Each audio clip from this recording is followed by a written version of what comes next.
ಹರೇ ಶ್ರೀನಿವಾಸ. ಎಲ್ಲರಿಗೂ ನಮಸ್ಕಾರ. ಇವತ್ತು ನನ್ನ ಪ್ರಬಂಧದ ವಿಷಯ ಶ್ರೀ ಮಹಿಪತಿದಾಸರ ಮತ್ತು ಪ್ರಸನ್ನ ವೆಂಕಟದಾಸರ ಕೃತಿಗಳಲ್ಲಿ ಭಾಷಾ ವೈಶಿಷ್ಟ್ಯತೆ. ಪ್ರಸ್ತುತ ಭಾಷೆಗೆ ಬಹಳ ವಿಸ್ತೀರ್ಣವಾದ ಇತಿಹಾಸ ಇದೆ, ಆದರೆ ಇಲ್ಲಿ ನಾನು ಕೆಲವು ಮಾತುಗಳನ್ನು ಮಾತ್ರ ಅದನ್ನು ಪ್ರಸ್ತುತಪಡಿಸ್ತೀನಿ. ಕನ್ನಡ ಭಾಷೆಗೆ 2000 ವರ್ಷಗಳ ಇತಿಹಾಸ ಇದೆ.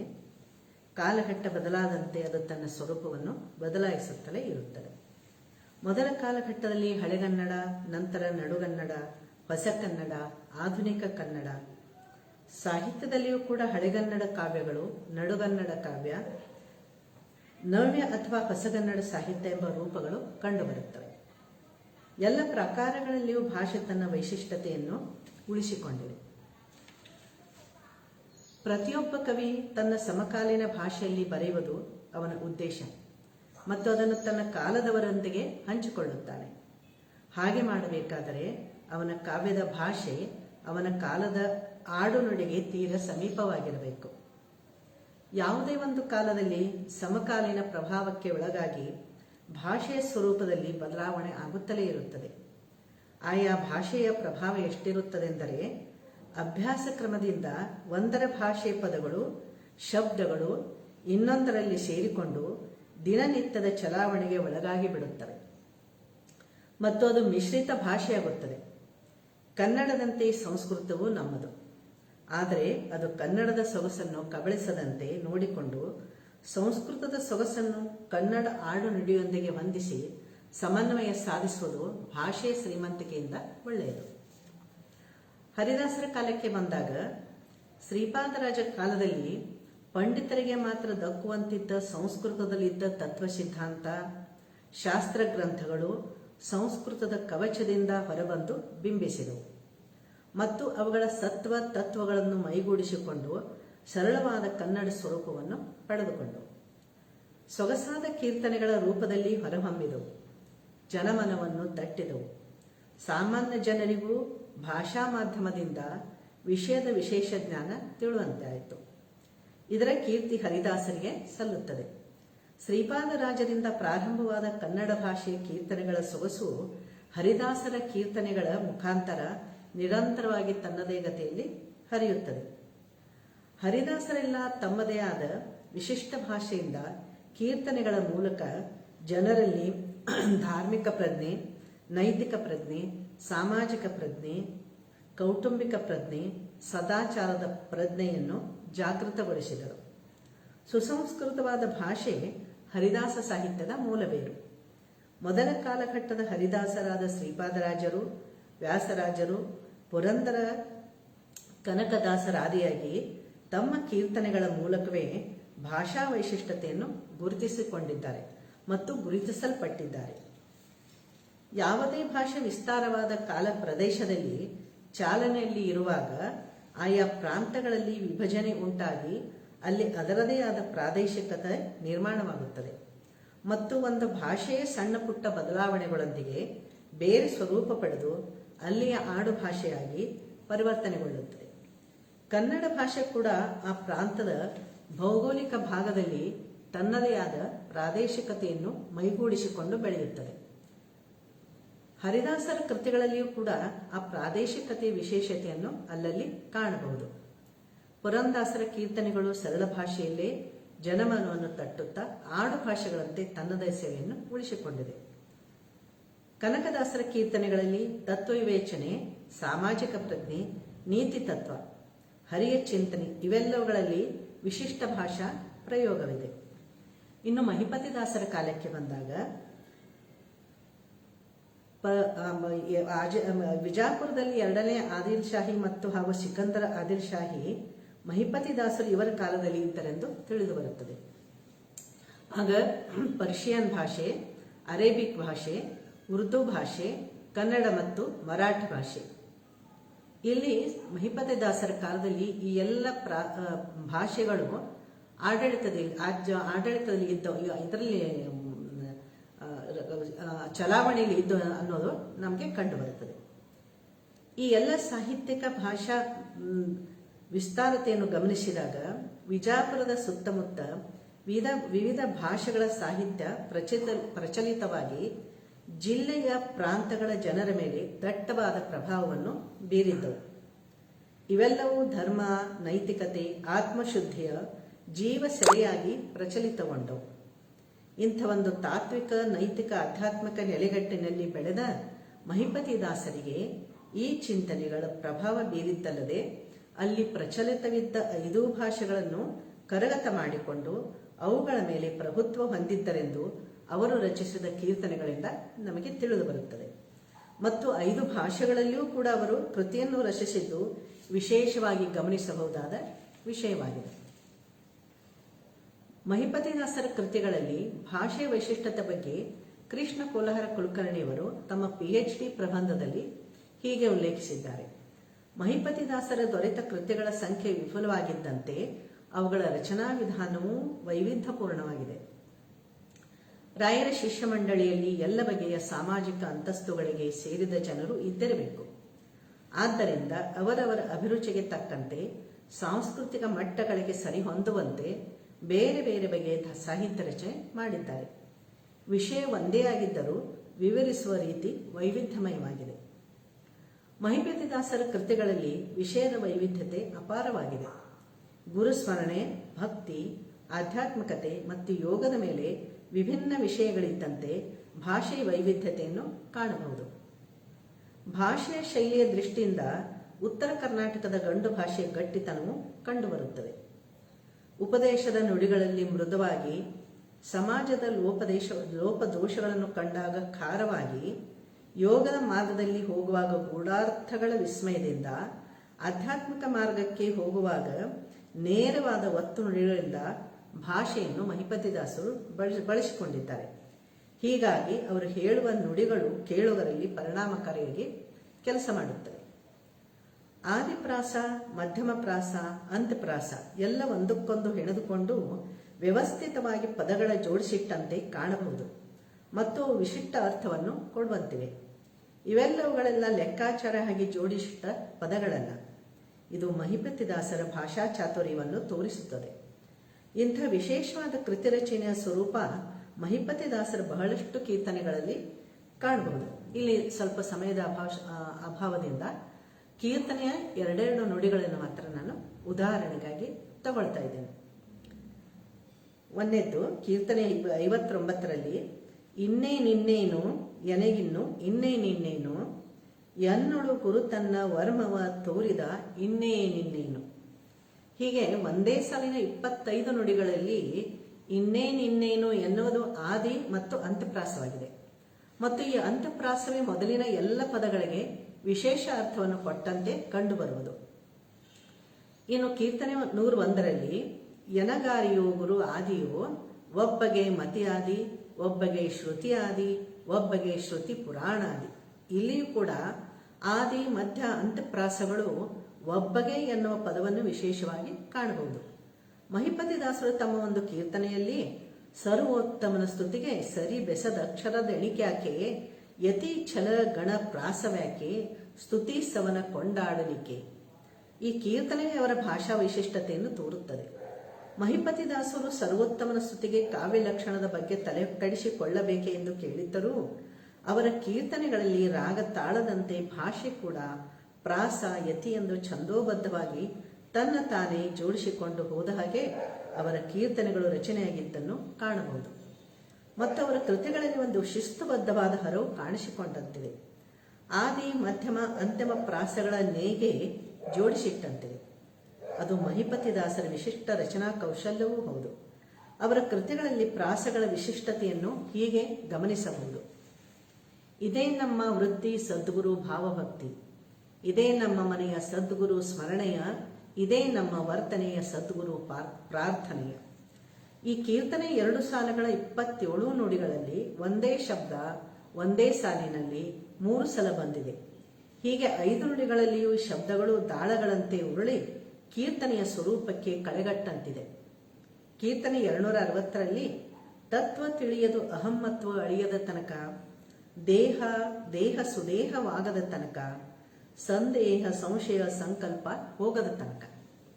ಇಲ್ಲಿ ಆಧ್ಯಾತ್ಮದ ಮಾರ್ಗಕ್ಕೆ ಹೋಗಬೇಕಾದರೆ ಮನುಷ್ಯ ಏನೇನನ್ನು ಕಳಚಿಕೊಳ್ಳಬೇಕು ಎನ್ನುವ ಹಂತಗಳನ್ನು ಹೇಳಿದ ದಾಸರ ಕೀರ್ತನೆಯಲ್ಲಿ ಒಂದೇ ಸಾಲಿನಲ್ಲಿ ಆದಿ ಮಧ್ಯ ಅಂತಃಪ್ರಾಸಗಳ ಜೋಡಣೆ ಮಾಡಿ ಜ್ಞಾನತ್ವದ ಅರಿವನ್ನು ತಿಳಿಸಿಕೊಟ್ಟಿದ್ದಾರೆ. ಇಲ್ಲಿ ದೇಹ, ವಿದೇಹ, ಸುದೇಹ ಒಂದೇ ಸಾಲಿನಲ್ಲಿ ಬರುವ ಪ್ರಾಸಗಳು. ಸಂದೇಹ, ಸಂಶಯ, ಸಂಕಲ್ಪ ಎರಡನೇ ಸಾಲಿನಲ್ಲಿ ಮೊದಲ ಆದಿಪದ ಆದಿಪ್ರಾಸ. ಪ್ರವೃತ್ತಿ, ನಿವೃತ್ತಿ, ಸುವೃತ್ತಿ ಮೇಲಿನ ಸಾಲಿಗೆ ಅನುಗುಣವಾಗಿ ಪ್ರಾಸಗಳು ಜೊತೆಗೂಡಿವೆ.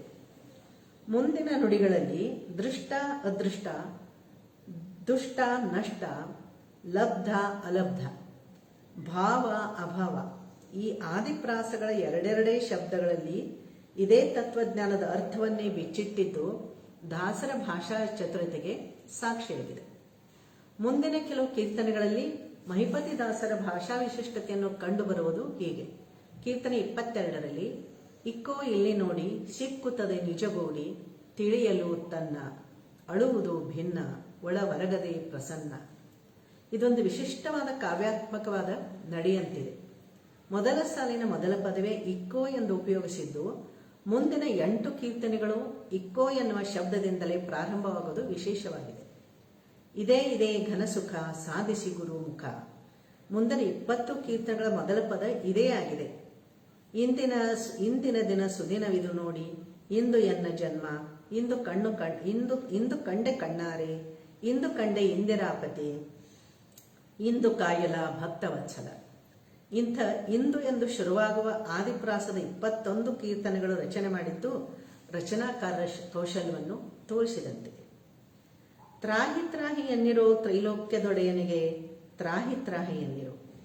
ತ್ರಾಹಿ ಎನ್ನುವ ಆದಿಪ್ರಾಸದಿಂದಲೇ 12 ಕೃತಿಗಳನ್ನು ರಚಿಸಿದ ಮಹಿಪತಿದಾಸರ ರಚನೆಗಳಲ್ಲಿ ಅಧ್ಯಾತ್ಮದ ವಿವಿಧ ಆಯಾಮಗಳನ್ನು ಕಾಣಬಹುದು. ಮಹಿಪತಿದಾಸರ ಕೀರ್ತನೆಗಳಲ್ಲಿ ವಿಶಿಷ್ಟವಾದ ಪದ ಜೋಡಣೆಗಳಿವೆ.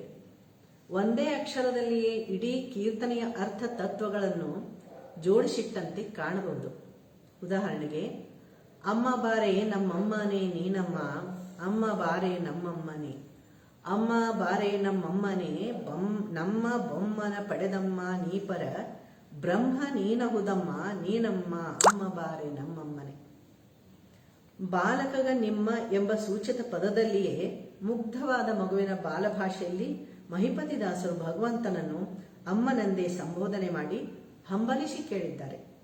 ಇಲ್ಲಿ ಮ ಎಂಬ ಒಂದೇ ಅಕ್ಷರ 3 ನುಡಿಗಳಲ್ಲಿಯೂ ದ್ವಿತೀಯಾಕ್ಷರ ಪ್ರಾಸದಲ್ಲಿದೆ. ಆದರೆ ಈ ಮ ಅಕ್ಷರವೇ ಈ ಕೀರ್ತನೆಯ ಜೀವಾಳದಂತಿದೆ. ಇಡೀ ಕೀರ್ತನೆಯಲ್ಲಿ ಅಮ್ಮನನ್ನು ಕರೆಯುವ ಪದ ಪ್ರಯೋಗವಿದ್ದರೂ ಇಲ್ಲಿ ಭಗವಂತನೇ ಅಮ್ಮ ಎನ್ನುವ ಕಲ್ಪನೆ ನೀಡಿರುವುದು ಅಪರೂಪದ ಪ್ರಯೋಗವಾಗಿದೆ. ಜಗತ್ತನ್ನು ತಾಯಿಯಂತೆ ಪಡೆಯುವವನು ಭಗವಂತ. ಇಡೀ ಬ್ರಹ್ಮಾಂಡವನ್ನು ತನ್ನ ಮಡಿಲೊಳಗಿಟ್ಟುಕೊಂಡು ಪೋಷಿಸುವ ಶ್ರೀಹರಿಯನ್ನು ಕುರಿತು ಮಹಿಪತಿದಾಸರ ಈ ಪದಪ್ರಯೋಗ ಅನ್ವರ್ಥವಾದ ಸೂಚಕ ಪದವಾಗಿದೆ. ಮೇಲೆ ಬೊಮ್ಮನನ್ನು ಪಡೆದಮ್ಮ ಎಂದು ತಾಯ್ತನದ ಪದವಿ ಕೊಟ್ಟಿದ್ದಾರೆ. ಮಕ್ಕಳು ತಾಯಿಯ ಮೊಲೆಹಾಲು ಬೇಡುವಂತೆ ನಿನ್ನ ಕರುಣದ ದಯೆಯೇ ಅಮ್ಮಿಯನ್ನು ಕುಡಿಸು ಎಂದಿರುವುದು ಬಾಲಭಾಷೆಗೆ ದ್ಯೋತಕವಾದ ಪದವಾಗಿದೆ. ಉತ್ತರ ಕರ್ನಾಟಕದಲ್ಲಿ ತಾಯಿಯ ಮೊಲೆಹಾಲಿಗೆ ಅಮ್ಮಿ ಎಂಬ ಪದವನ್ನು ಬಳಸುವುದುಂಟು. ಇಡೀ ಕೀರ್ತನೆಯ ತತ್ವ ಸತ್ವ ನಿಂತಿರುವುದು ಮ ಎಂಬ ಅಕ್ಷರದಲ್ಲಿ. ಇಂತಹ ಕೀರ್ತನೆಗಳನ್ನು ಗಮನಿಸಿದಾಗ ಮಹಿಪತಿದಾಸರು ಭಾಷಾ ವಿಶಾರದರು ಎನ್ನುವುದು ಸುಳ್ಳಲ್ಲ. ಪ್ರಾಸಗಳ ಕಲಾತ್ಮಕತೆ ದಾಸರ ಕೃತಿಗಳಲ್ಲಿ ಕಂಡುಬರುವಂತೆ ಬಹಳಷ್ಟು ಕೀರ್ತನೆಗಳಲ್ಲಿ ಉಪಮೆಗಳು ಆಯಾ ಭಾವಗಳ ಒಳಗಿನ ಧ್ವನಿಯನ್ನು ಪ್ರತಿನಿಧಿಸುವ ಕೆಲಸವನ್ನು ಮಾಡುತ್ತವೆ. ಉಪಮೆ ಸಿದ್ಧಾಂತದ ಅಮೂರ್ತತೆಯನ್ನು ಮೂರ್ತಗೊಳಿಸುವ ಉದ್ದೇಶದಿಂದ ಇವು ಬಳಕೆಯಾಗುವುದುಂಟು. ಒಂದು ವಸ್ತುವಿನ ಮೂರ್ತತೆಯನ್ನು ಇನ್ನೊಂದು ಅಮೂರ್ತತೆಯ ಕಲ್ಪನೆ ಪ್ರತಿನಿಧಿಸುತ್ತದೆ. ಮಹಿಪತಿದಾಸರು ತಮ್ಮ ಕೀರ್ತನೆಗಳಲ್ಲಿ ಉಪಮೆಗಳನ್ನು ಬಳಸುವ ರೀತಿ ಬಹಳ ಕಲಾತ್ಮಕವಾಗಿದೆ. ಔಚಿತ್ಯಪೂರ್ಣ ಧ್ವನಿಯನ್ನು ಕೊಡುತ್ತದೆ.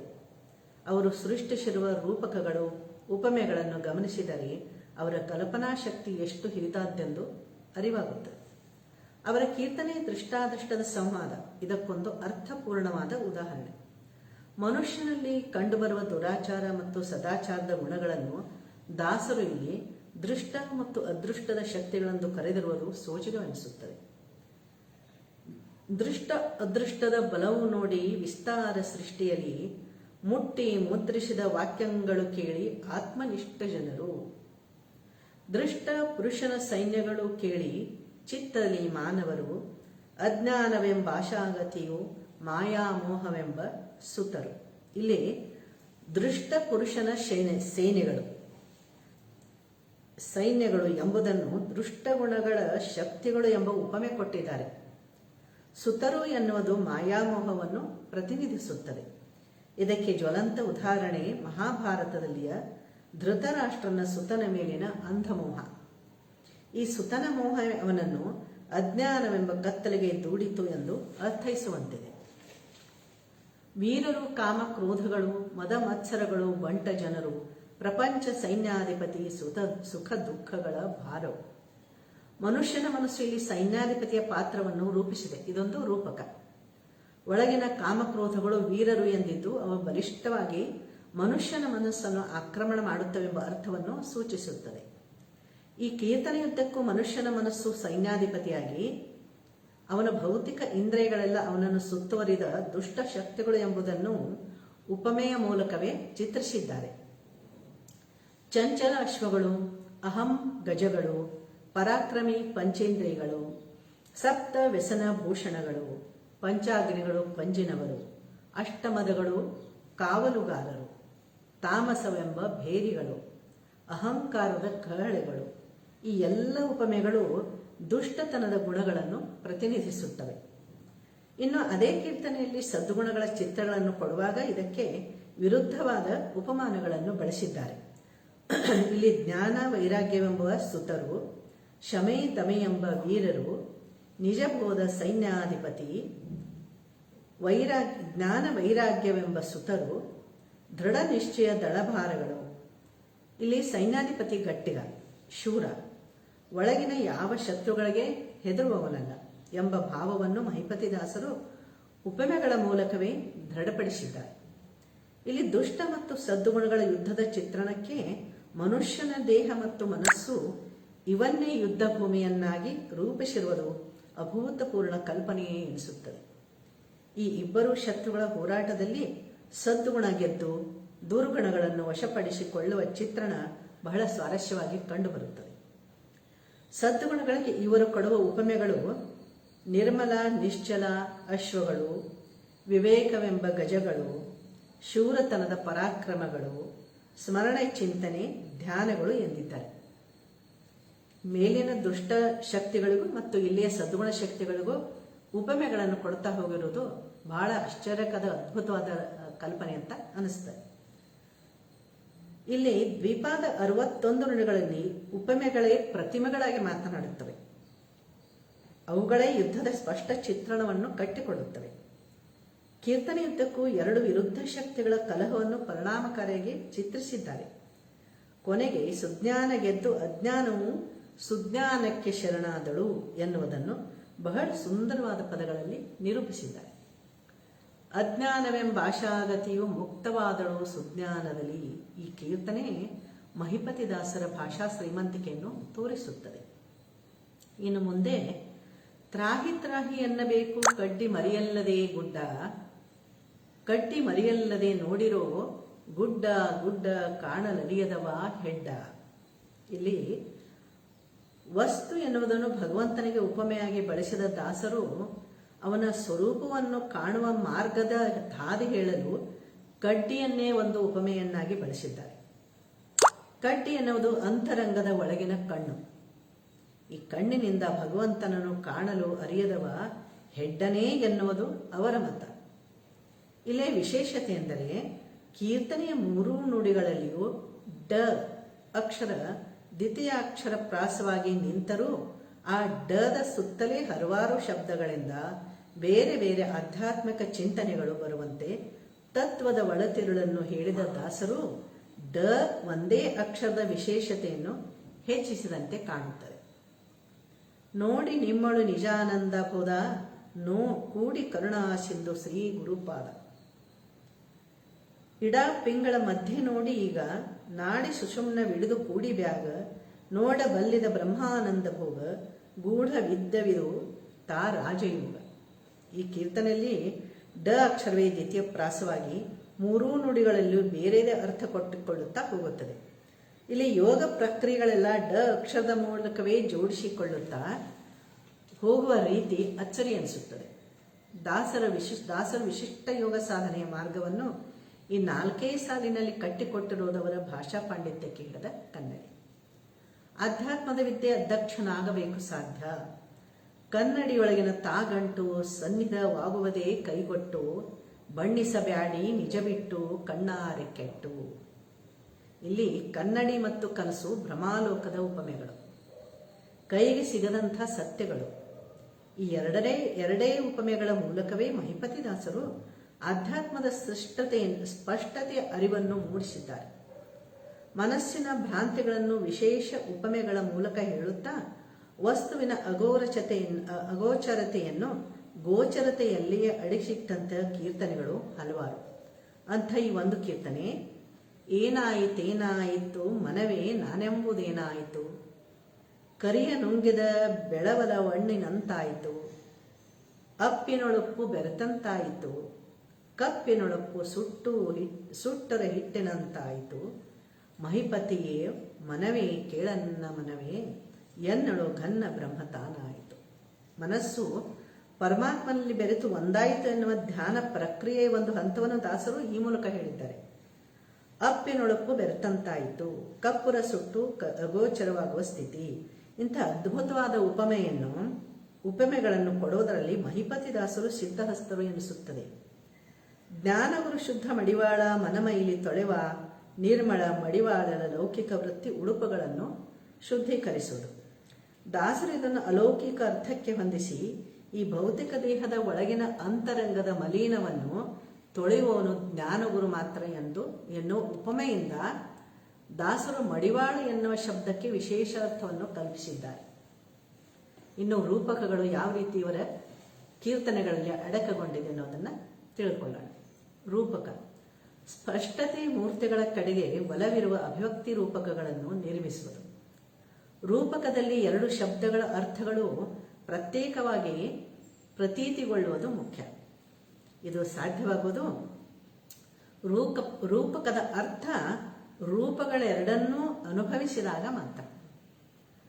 ಉದಾಹರಣೆಗೆ ಮಹಿಪತಿದಾಸರ ಕೃತಿಗಳಲ್ಲಿಯೂ ಕೂಡ ರೂಪಕಗಳು ತಮ್ಮದೇ ಆದ ಸ್ಪಷ್ಟತೆಯನ್ನು ಪಡೆದುಕೊಳ್ಳುತ್ತಾ ಹೋಗುವುದನ್ನು ಕಾಣಬಹುದು. ವೈಶ್ವದೇವವೆಂಬುದು ಇದೇ ನೋಡಿ, ಶಾಶ್ವಚ್ಛ್ವಾಸವೆಂಬುದು ಪುಟ ಮಾಡಿ, ಬ್ರಹ್ಮಜ್ಞಾನವೆಂಬುದು ಕುಂಡ ಮಾಡಿ, ಕರ್ಮಗಾಷ್ಟದಗ್ನಿ ಪುಟಗೋಡಿ. ಇಲ್ಲಿ ವೈಶ್ವದೇವ ಎಂಬ ಕರ್ಮವನ್ನೇ ಒಂದು ರೂಪಕವಾಗಿ ನಿರ್ಮಿಸಿದ್ದಾರೆ. ಇಲ್ಲಿ ಬ್ರಹ್ಮಜ್ಞಾನಕ್ಕೆ ಕುಂಡ, ಕರ್ಮಕಾಷ್ಟಕ್ಕೆ ಅಗ್ನಿ, ಕಾಮ ಕ್ರೋಧವೆಂಬುದು ಧೂಮ್ರ. ಇವೆಲ್ಲ ಒಂದಕ್ಕೊಂದು ರೂಪಕವಾಗಿ ನಿಂತು ಒಂದು ಕ್ರಿಯೆಯನ್ನು ನಿರ್ಮಿಸುತ್ತದೆ. ಮಹಿಪತಿದಾಸರು ಇಲ್ಲಿ ನಿತ್ಯ ಶುದ್ಧಾಚರಣೆ ಒಂದು ಕ್ರಿಯೆಯನ್ನು ರೂಪಕಗಳ ಮೂಲಕವೇ ಅದ್ಭುತವಾದ ವಿಶೇಷಣಗಳನ್ನು ಕೊಟ್ಟು ರಚಿಸಿದಂತೆ ಕಾಣುತ್ತದೆ. ವ್ಯರ್ಥವಲ್ಲವೇ ಜನ್ಮ ವ್ಯರ್ಥವಲ್ಲವೇ, ಕರ್ತು ಸದ್ಗುರುಪಾದ ಅರ್ತು ಬರೆಯದವನ ಜನ್ಮ. ಇಡಾ ಪಿಂಗಳೆರಡು ತಡಿಯ ಮಧ್ಯೆ ಸುಷುಮ್ನದಲ್ಲಿ, ಗುಪ್ತವಾಹಿನಿಯ ಸುಸ್ನಾನ ಮಾಡದವನ. ಇದು ಯೋಗಾನುಸಂಧಾನದ ಒಂದು ಪ್ರಕ್ರಿಯೆ. ಕ್ರಮವಾಗಿ ಇಲ್ಲಿ ಒಂದು ಶಬ್ದಕ್ಕೆ ಇನ್ನೊಂದು ಶಬ್ದ ಧ್ವನಿಸುವ ಭಾಷೆ ಇದೆ. ಈ ಯೋಗ ಕ್ರಿಯೆಯಲ್ಲಿ ಆಗುವ ಅನುಭವವನ್ನು ಇಲ್ಲಿ ಇನ್ನೊಂದು ರೂಪಕದಲ್ಲಿ ಸೃಷ್ಟಿಸಿ ಸಮನ್ವಯ ಅರ್ಥ ಬರುವ ರೂಪಕವನ್ನು ತಂದು ನಿಲ್ಲಿಸಿದ್ದಾರೆ. ಆ ಅನುಭವವನ್ನು ಪವಿತ್ರವಾದ ಗಂಗಾ ಸ್ನಾನ ಮಾಡಿದಂತೆ ಎನ್ನುವ ಉಪಮೆಯನ್ನು ಕೂಡ ನೀಡಿದ್ದಾರೆ. 6 ಸೋಪಾನ ಅಂದರೆ ಷಟ್ಚಕ್ರವನ್ನೇರುವುದು, 3 ಗೋಪುರ ಅಂದರೆ ತ್ರಿಕೂಟವನ್ನು ದಾಟಿ ಸಹಸ್ರಾರಕ್ಕೆ ಸೇರುವುದು ಎಂದು ಅಲ್ಲಿ ಭಗವಂತನ ಪ್ರತಿಮೆಯನ್ನು ನಿಲ್ಲಿಸಿದ್ದಾರೆ. ಇದು ಒಂದು ಕಲ್ಪನಾತೀತವಾದ ಉಪಮೆ. ರೂಪಕಗಳು ಮಹಿಪತಿದಾಸರ ಕವಿತ್ವದ ಶಕ್ತಿ ಈ 6 ಸಾಲುಗಳಲ್ಲಿಯೇ ಪಕ್ವಗೊಂಡಂತಿದೆ. ಮಹಿಪತಿದಾಸರ ಕೃತಿಗಳಲ್ಲಿ ಭಾಷೆಯ ಲಾಲಿತ್ಯವಿದ್ದಂತೆ, ಉಪದೇಶಾತ್ಮಕ ಕೃತಿಗಳಲ್ಲಿ ಮೃದುತ್ವವಿದ್ದಂತೆ, ಕೆಲವು ಸಲ ನೇರವಾದ ಮಾತುಗಳಿಂದ ಕೂಡ ಹೇಳಿದ್ದಾರೆ. ಕಂಡುಕೊಳ್ಳಿರೆ ಸುಖ ಸ್ವಾತ್ಮವ ಕೊಂಡುಕೊಳ್ಳಿರೋ, ಮನ ವಿಟ್ಟಲರನು ಗೂಡತಲ್ಲದೆ, ಶ್ರೇಯ ಸುಖ ಸುರಮಳೆಗರೆಯುತ್ತಲ್ಲದೆ ಎನ್ನುವ ಮೃದುತ್ವದ ಧೋರಣೆಯಿಂದ ಭಗವಂತನ ದರ್ಶನಕ್ಕೆ ಮನವಿಟ್ಟು ನೆನೆಯಿರಿ ಎಂದರೆ, ಇನ್ನೊಂದು ಕಡೆ ನೇರವಾಗಿ ಕಾಠಿಣ್ಯದಿಂದ ಹೀಗೆ ಹೇಳುತ್ತಾರೆ, ನಾಚಿಕಿಲ್ಲ ಮನವೇ ಯೋಚಿವಿಟ್ಟ ಮನವೇ ಊಚ ನೀಚಕ್ಕಾಗಿ ಬೆಳೆದಾಡುದಿನ್ನ ಗುಣವೇ ಎಂದು ದೂಷಿಸಿದ್ದಾರೆ. ಇಲ್ಲಿ ಶಬ್ದಗಳೇ ಧ್ವನಿಗಳಾಗಿ ಕೆಲಸ ಮಾಡಿವೆ. ಎರಡು ನುಡಿಗಳ ತತ್ವ ಒಂದೇ ಆದರೂ ಉಪದೇಶಿಸುವ ಧ್ವನಿಯ ಭಾಷೆಯ ರೀತಿಯೇ ಬೇರೆಯಾಗಿ ಕಾಣುತ್ತದೆ. ಆಧ್ಯಾತ್ಮಿಕ ಉಪದೇಶ ಮಾಡುವಾಗ ತತ್ವ ಒಂದೇ ಆದರೂ ಹೇಳುವ ಭಾಷೆ ಧ್ವನಿಯು ಬೇರೆ ಬೇರೆ ಮಜಲುಗಳನ್ನು ಗುರುತಿಸಬಹುದು. ಸತ್ಸಂಗದ ಬಗ್ಗೆ ಹೇಳುವಾಗ ಮಾಡಿ ನೀವು ಸತ್ಸಂಗ ಎಂದು ಹೇಳುವುದರೊಂದಿಗೆ ಮಾಡಬಾರದು ನೋಡಿ ಕೇಡಿಗರ ಸಂಘ, ಇಲ್ಲಿ ಪರ ವಿರೋಧ ಭಾವಗಳಿದ್ದರೂ ಭಾಷೆ ಹೇಳುವ ವಿಧಾನ ಬೇರೆ ಬೇರೆಯಾದರೂ ತತ್ವ ಒಂದೇ ಆಗಿದೆ. ಭೇದಿಸಿ ನೋಡು ಮನವೇ ನಿಜ ಅನುದಿನ ಸಾಧಿಸಿ ಘನ ತನ್ನೊಳಗೆ ಎಂದು ಮನಸ್ಸಿನ ಅಸ್ಥಿರತೆಯ ಬಗ್ಗೆ ಹೇಳಿದರೂ ಮುಂದೆ ಮನದಿಂದಲೇ ಮನ ನೋಡಿ ಮನವರಿತು ಘನ ಕೂಡಿ ಎಂದು ಮನಸ್ಸಿನ ಸ್ಥಿರತೆಯಿಂದ ಜ್ಞಾನವನ್ನು ಗಳಿಸುವ ಬಗ್ಗೆ ಅರಿವು ಹುಟ್ಟಿಸಿದ್ದಾರೆ. ಎರಡರಲ್ಲೂ ಹೇಳುವ ಪರಿಭಾಷೆ ಬೇರೆಯಾದರೂ ಹೇಳುವ ನೀತಿ ತತ್ವ ಒಂದೇ ಆಗಿದೆ. ಇನ್ನೊಂದರಲ್ಲಿ ಜ್ಞಾನದ ನಡಿಬ್ಯಾರೆ ಎನ್ನುವ ದಾಸರು ತನ್ನ ತಾ ತಿಳಿಯುವುದೇ ಜ್ಞಾನ ಎನ್ನುವ ಪರಿಜ್ಞಾನದ ಮಾತು ಕೂಡ ಹೇಳಿದ್ದಾರೆ. ಈ ಎಲ್ಲ ಪದಗಳಲ್ಲಿ ವೈರುಧ್ಯತೆಯ ಧ್ವನಿಗಳಿದ್ದರೂ ಹೇಳುವ ನೀತಿ ಸೂತ್ರಗಳು ಏಕೋಭಾವವಾಗಿದೆ. ಇವನ್ನೆಲ್ಲ ಅವಲೋಕಿಸಿದಾಗ ಮಹಿಪತಿದಾಸರ ಭಾಷೆಯ ಹರವು ಎಷ್ಟು ವಿಸ್ತಾರವಾಗಿತ್ತೆಂದು ಅರಿಯಬಹುದು. ಮಹಿಪತಿದಾಸರು ಕೊಡುವ ದೃಷ್ಟಾಂತ ಕೃತಿಯ ವೈಶಿಷ್ಟ್ಯತೆಯನ್ನು ಹೆಚ್ಚಿಸಿವೆ. ಅಧ್ಯಾತ್ಮ ಸಾಧನೆ ಮಾಡುವ ಕ್ರಮವನ್ನು ಕೃಷಿ ವ್ಯವಸಾಯ ಮಾಡುವ ರೀತಿಗೆ ಹೋಲಿಸಿರುವುದು ಕೂಡ ಒಂದು ಸಸಮರ್ಥವಾದ ದೃಷ್ಟಾಂತವೆನಿಸುತ್ತದೆ. ಇಲ್ಲಿ ಅವರು ಹೇಳುತ್ತಾರೆ, ಹರಿದು ಭವಬೀಜ ಧರೆಯೊಳು ಕರುಣದಲ್ಲಿ ಪರಮ ಆನಂದ ಸುಖ ಮಳೆಗರೆದು ಕರ್ಮ ಪಾಶಗಳೆಂಬ ಕರಕಿ ಬೆರವು ಕಿತ್ತಿ ಹರಗಿ ಬಿತ್ತಲು ನಾನು ತಾರಕುಪದೇಶದಲ್ಲಿ. ಇಲ್ಲಿ ಮನಸ್ಸನ್ನು ಆಧ್ಯಾತ್ಮಿಕ ಸಾಧನೆಗೆ ಸಿದ್ಧಗೊಳಿಸುವ ಮಾರ್ಗವನ್ನು ಕೃಷಿ ವ್ಯವಸಾಯದ ಪದ್ಧತಿಗೆ ಹೋಲಿಸಿದ್ದಾರೆ ದಾಸರು. ಇದು ಭಗವಂತನ ಸಾಕ್ಷಾತ್ಕಾರದವರೆಗೆ ಸಾಗುವ ಪಯಣ. ಕೃಷಿಯ ಕ್ರಮ ಮನುಷ್ಯನ ಮುಕ್ತಿ ಸಾಧನಾ ಮಾರ್ಗದ ಕ್ರಮಕ್ಕೆ ದೃಷ್ಟಾಂತವಾಗಿದೆ. ಹೊಲದಲ್ಲಿ ಕಳೆ ಹಸನು ಮಾಡಿ ಮಣ್ಣು ಹದ ಮಾಡಿ ಪಕ್ವವಾದ ಬೀಜ ಬಿತ್ತಿ ಉಳುವ ಕ್ರಮ, ಇದು ಮನುಷ್ಯನ ದೇಹವೇ ಇಲ್ಲಿ ಫಲವಾಗಿದೆ. ಮಂಚಿಕೆ ಎನ್ನುವುದನ್ನು ಧ್ಯಾನಸ್ಥಾನದ ವೇದಿಕೆಯನ್ನಾಗಿ ಮಾಡಿಕೊಂಡಿದ್ದಾರೆ. ಜ್ಞಾನ ವೈರಾಗ್ಯದ ಎತ್ತುಗಳಿಂದ ಅಂತರಂಗದ ನೆಲವನ್ನು ಉಳುಮೆ ಮಾಡುವುದು. ಇಲ್ಲಿ ಮಾನವ ದೇಹ ಮನಸ್ಸು ಉಳುವ ಭೂಮಿ ಮಣ್ಣು ಸಮಾನಾರ್ಥವಾದ ಸ್ಥಿತಿಯಲ್ಲಿ ನಿಲ್ಲಿಸಿದ್ದಾರೆ. ಉಪಮೆಗಳು ದೃಷ್ಟಾಂತಗಳು ರೂಪಕಗಳು ಎಲ್ಲವೂ ಈ ಒಂದು ಕೀರ್ತನೆಯಲ್ಲಿ ಅಡಕವಾದಂತೆ ಕಾಣುತ್ತವೆ. ಒಂದೆರಡು ಬೆಳಗಿನ ಕೀರ್ತನೆಗಳಲ್ಲಿ ಗೂಢಾರ್ಥದ ತತ್ವಗಳು ಕಂಡುಬರುತ್ತದೆ. ಇದು ಭಾಷೆಯ ಬೆಳಗು. ಉದಾಹರಣೆಗೆ, ಕಂಡೆ ನಾನೊಂದು ಕೌತುಕವ, ಆಯಿ ಅಜ್ಜನ ನುಂಗುದು ಕಂಡೆ, ನಾಯಿ ಲಜ್ಜೆಯ ಹಿಡಿದುದು ಕಂಡೆ, ಕಾಯಿ ಹೆಜ್ಜೆಯು ನಿಕ್ಕುತ ಜಗದೊಳು ರಾಜ್ಯ ಪ್ರದಕ್ಷಿಣೆ ಮಾಡೋದು ಕೊಂಡೆ. ಆಯಿ ಇದು ಉತ್ತರ ಕರ್ನಾಟಕದಲ್ಲಿ ಅಜ್ಜಿ ಎಂದು ಹೇಳುವ ಆಡು ಭಾಷೆ. ಇರುಹು ವಿಷ್ಣುನ ನುಂಗುದು ಕಂಡೆ, ನರಿಯು ರಾಜ್ಯವನ್ನು ಆಳುದು ಕಂಡೆ. ಇರುಹು ಇರುವೆ ವಿಷ್ಣು ನುಂಗುದು ಕಂಡೆ, ಇದು ಕಲ್ಪನೆಗೆ ಸಿಗದ ದೃಶ್ಯಗಳು. ಈ ಕೀರ್ತನೆ ಸಾಲುಗಳ ಭಾಷೆ ಮೇಲ್ನೋಟಕ್ಕೆ ಮತ್ತಿಗೆ ಸಿಗುವುದಿಲ್ಲ. ಅಸಂಗತ ಘಟನೆಗಳು ಸಂಗತವಾಗುವಂತೆ ನಡೆಯುವಂತೆ ಚಿತ್ರಿಸಿರುವುದು ಆಶ್ಚರ್ಯವೆನಿಸಿದರೂ ಒಳಗಿನ ಗೂಢಾರ್ಥವನ್ನು ಚಮತ್ಕಾರ ರೀತಿಯಲ್ಲಿ ನಿರೂಪಿಸಿದ್ದಾರೆ. ಇಂಥ ಒಂದು ಒಳಸುಳುವಿನ ಭಾಷೆಯಲ್ಲಿ ಸೂಕ್ಷ್ಮತೆಯನ್ನು ಪುರಂದಾಸರ ಕೀರ್ತನೆಯಲ್ಲೂ ಕೂಡ ಕಾಣಬಹುದು. ಸುಳ್ಳು ನಮ್ಮಲ್ಲಿಲ್ಲವಯ್ಯ ಸುಳ್ಳು ನಮ್ಮಲ್ಲಿಲ್ಲ, ಈ ಕೀರ್ತನೆಯಲ್ಲಿ ಇವುಗಳ ಭಾಷೆಗಿಂತ ಭಾಷೆಯೊಳಗಿನ ಗೂಢಾರ್ಥ ಕಲ್ಪನೆಗೆ ನಿಲುಕದ್ದು. ಮಹಿಪತಿದಾಸರ ಕೆಲವು ಕೀರ್ತನೆಗಳಲ್ಲಿ ಪ್ರತಿಮೆಗಳು ಕೂಡ ಮೂರ್ತತೆಯನ್ನು ಪಡೆದುಕೊಳ್ಳುತ್ತವೆ. ಪ್ರತಿಮೆಗಳು ವಾಕ್ಯೋತ್ತರ ಘಟಕಗಳೇ ಸೇರಿದವುಗಳಾದ್ದರಿಂದ ಆ ಮಟ್ಟಿಗೆ ಅವು ಅಭಿವ್ಯಕ್ತಿಯ ಮೂರ್ತತೆಯನ್ನು ನಿರಾಕರಿಸುವುದಿಲ್ಲ. ಆ ಸ್ಪಷ್ಟತೆಯನ್ನು ಮಹಿಪತಿದಾಸರ ಕೀರ್ತನೆಯನ್ನು ಕಾಣಬಹುದು. ವಸ್ತು ಒಂದೇ ಅನಾದಿಯಿಂದ ಸ್ವಸ್ಥ ಮಾಡಿಕೊಳ್ಳಿ ಗುರುಮುಖದಿಂದ. ಇಲ್ಲಿ ವಸ್ತು ಭಗವಂತನ ಸ್ವರೂಪಕ್ಕೆ ಪ್ರತಿಮೆಯಾಗಿ ನಿಂತಿದೆ. ಮಹಿಪತಿದಾಸರ ಬಹಳಷ್ಟು ಕೀರ್ತನೆಗಳಲ್ಲಿ ವಸ್ತು ಎನ್ನುವುದನ್ನು ಭಗವಂತ ಎನ್ನುವ ಶಬ್ದಕ್ಕೆ ಸಮಾನಾರ್ಥವಾಗಿ ನಿಲ್ಲಿಸಿದ್ದಾರೆ. ವಸ್ತು ಕಂಡೆನ ಒಂದು ಸದ್ಗುರು ಅಪರೂಪ, ತೇಜಪುಂಜ ರೂಪ, ಮೂರ್ಜಗದೋದ್ಗನ ದೀಪ. ಇಲ್ಲಿ ವಸ್ತು ಎನ್ನುವಲ್ಲಿ ಭಗವಂತನ ಸ್ಪಷ್ಟತೆಯ ಅರ್ಥ ಕಲ್ಪಿಸಿಕೊಳ್ಳಬಹುದು.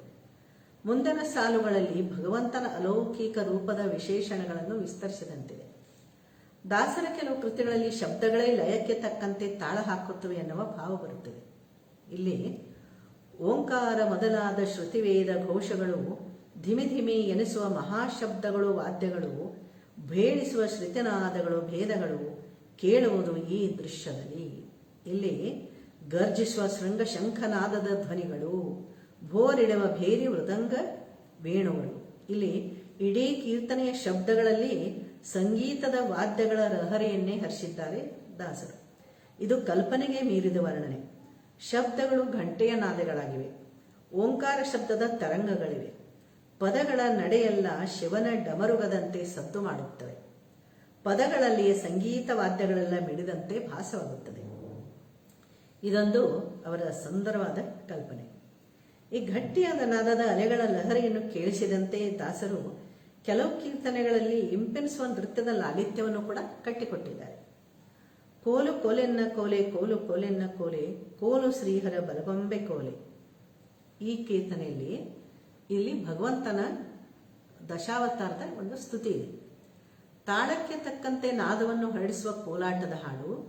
ಕೋಲಾಟದ ಹಾಡನ್ನು ವಿಶೇಷವಾಗಿ ಹೆಣ್ಣು ಮಕ್ಕಳು ನೃತ್ಯ ರೂಪಕದಲ್ಲಿ ಇದನ್ನು ಬಳಸುವುದುಂಟು. ದಾಸ ಸಾಹಿತ್ಯದಲ್ಲಿ ಮೊದಲ ಬಾರಿಗೆ ಕೋಲು ಹಾಡುಗಳು ಕಾಣಿಸಿಕೊಳ್ಳುವುದು ಮಹಿಪತಿ ದಾಸರ ಕೃತಿಗಳಲ್ಲಿ ಎಂದು ಆರ್.ಜಿ. ಗುಡಿಯವರು ತಮ್ಮ ಭೇದ ಮುಕ್ತಾವಲಿ ಎಂಬ ಕೃತಿಯಲ್ಲಿ ಉಲ್ಲೇಖಿಸಿದ್ದಾರೆ. ಈ ಕೋಲಿನ ಹಾಡಿನ ಲಾಲಿತ್ಯದೊಡನೆ ಪಲ್ಲವಿಯ ನುಡಿಗಳ ಆದಿಪ್ರಾಸಗಳು ಕೀರ್ತನೆಯ ವಿಶೇಷತೆಯನ್ನು ಹೆಚ್ಚಿಸಿದೆ. ಮುತ್ತು ಕೊಳ್ಳಿರೋ ಉತ್ತಮರೆಲ್ಲ ಜ್ಞಾನ ಸಮುದ್ರದಲ್ಲಿನ್ನೂ ಧ್ಯಾನವೆಂಬ ಸಿಂಪಿನೊಳಗೆ. ಮುತ್ತು ಎನ್ನುವುದು ಭಗವಂತನ ನಾಮಕ್ಕೆ ಉಪಮೆಯಾಗಿದೆ. ಈ ನಾಮ ಅಂಥಿಂತ ನಾಮವಲ್ಲ ಎನ್ನುವ ದಾಸರು ಮುತ್ತು ಹುಟ್ಟುವ ಕ್ರಮವನ್ನು ಹೇಳುತ್ತಾ ಮನುಷ್ಯನಲ್ಲಿ ಇಂಥ ಕ್ರಿಯೆಗಳು ನಡೆದು ಹರಿಯ ನಾಮ ಮುತ್ತಿನಂತೆ ಹೊರಡಬೇಕು ಎನ್ನುವ ಕ್ರಮವನ್ನು ಹೇಳಿದಂತಿದೆ. ಈ ಮುತ್ತಿನ ಸಾಂಕೇತಿಕ ವರ್ಣನೆ ಕನಕದಾಸರ ಕೃತಿಯಲ್ಲೂ ಕೂಡ ಕಾಣಬಹುದು.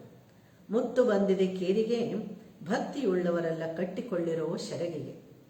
ಮುತ್ತು ಕೊಳ್ಳುವ ಕ್ರಿಯೆ ಇಬ್ಬರ ಕೀರ್ತನೆಗಳಲ್ಲೂ ರೂಪಕವಾಗಿ ನಿಂತಿದೆ. ಇದು ಹರಿನಾಮ ಮಹತ್ವದ ಸಂಕೇತವಾಗಿದೆ. ಪುರಂದಾಸರ ಕೃತಿಯಲ್ಲಿ ಹರಿನಾಮಕ್ಕೆ ಕಲ್ಲು ಸಕ್ಕರೆ ಉಪಮೆಯಾಗಿದೆ. ಅದು ಕಲ್ಲು ಸಕ್ಕರೆ ಎಷ್ಟು ಸವಿಯಾಗಿದೆ ಎಂದರೆ ಇನ್ನೆರಡು ಕೀರ್ತನೆಗಳಲ್ಲಿ ಮುತ್ತು ಎನ್ನುವ ಔಚಿತ್ಯಪೂರ್ಣವಾದ ಧ್ವನಿಯಿಂದ ಹೇಳಿದಂತಿದೆ.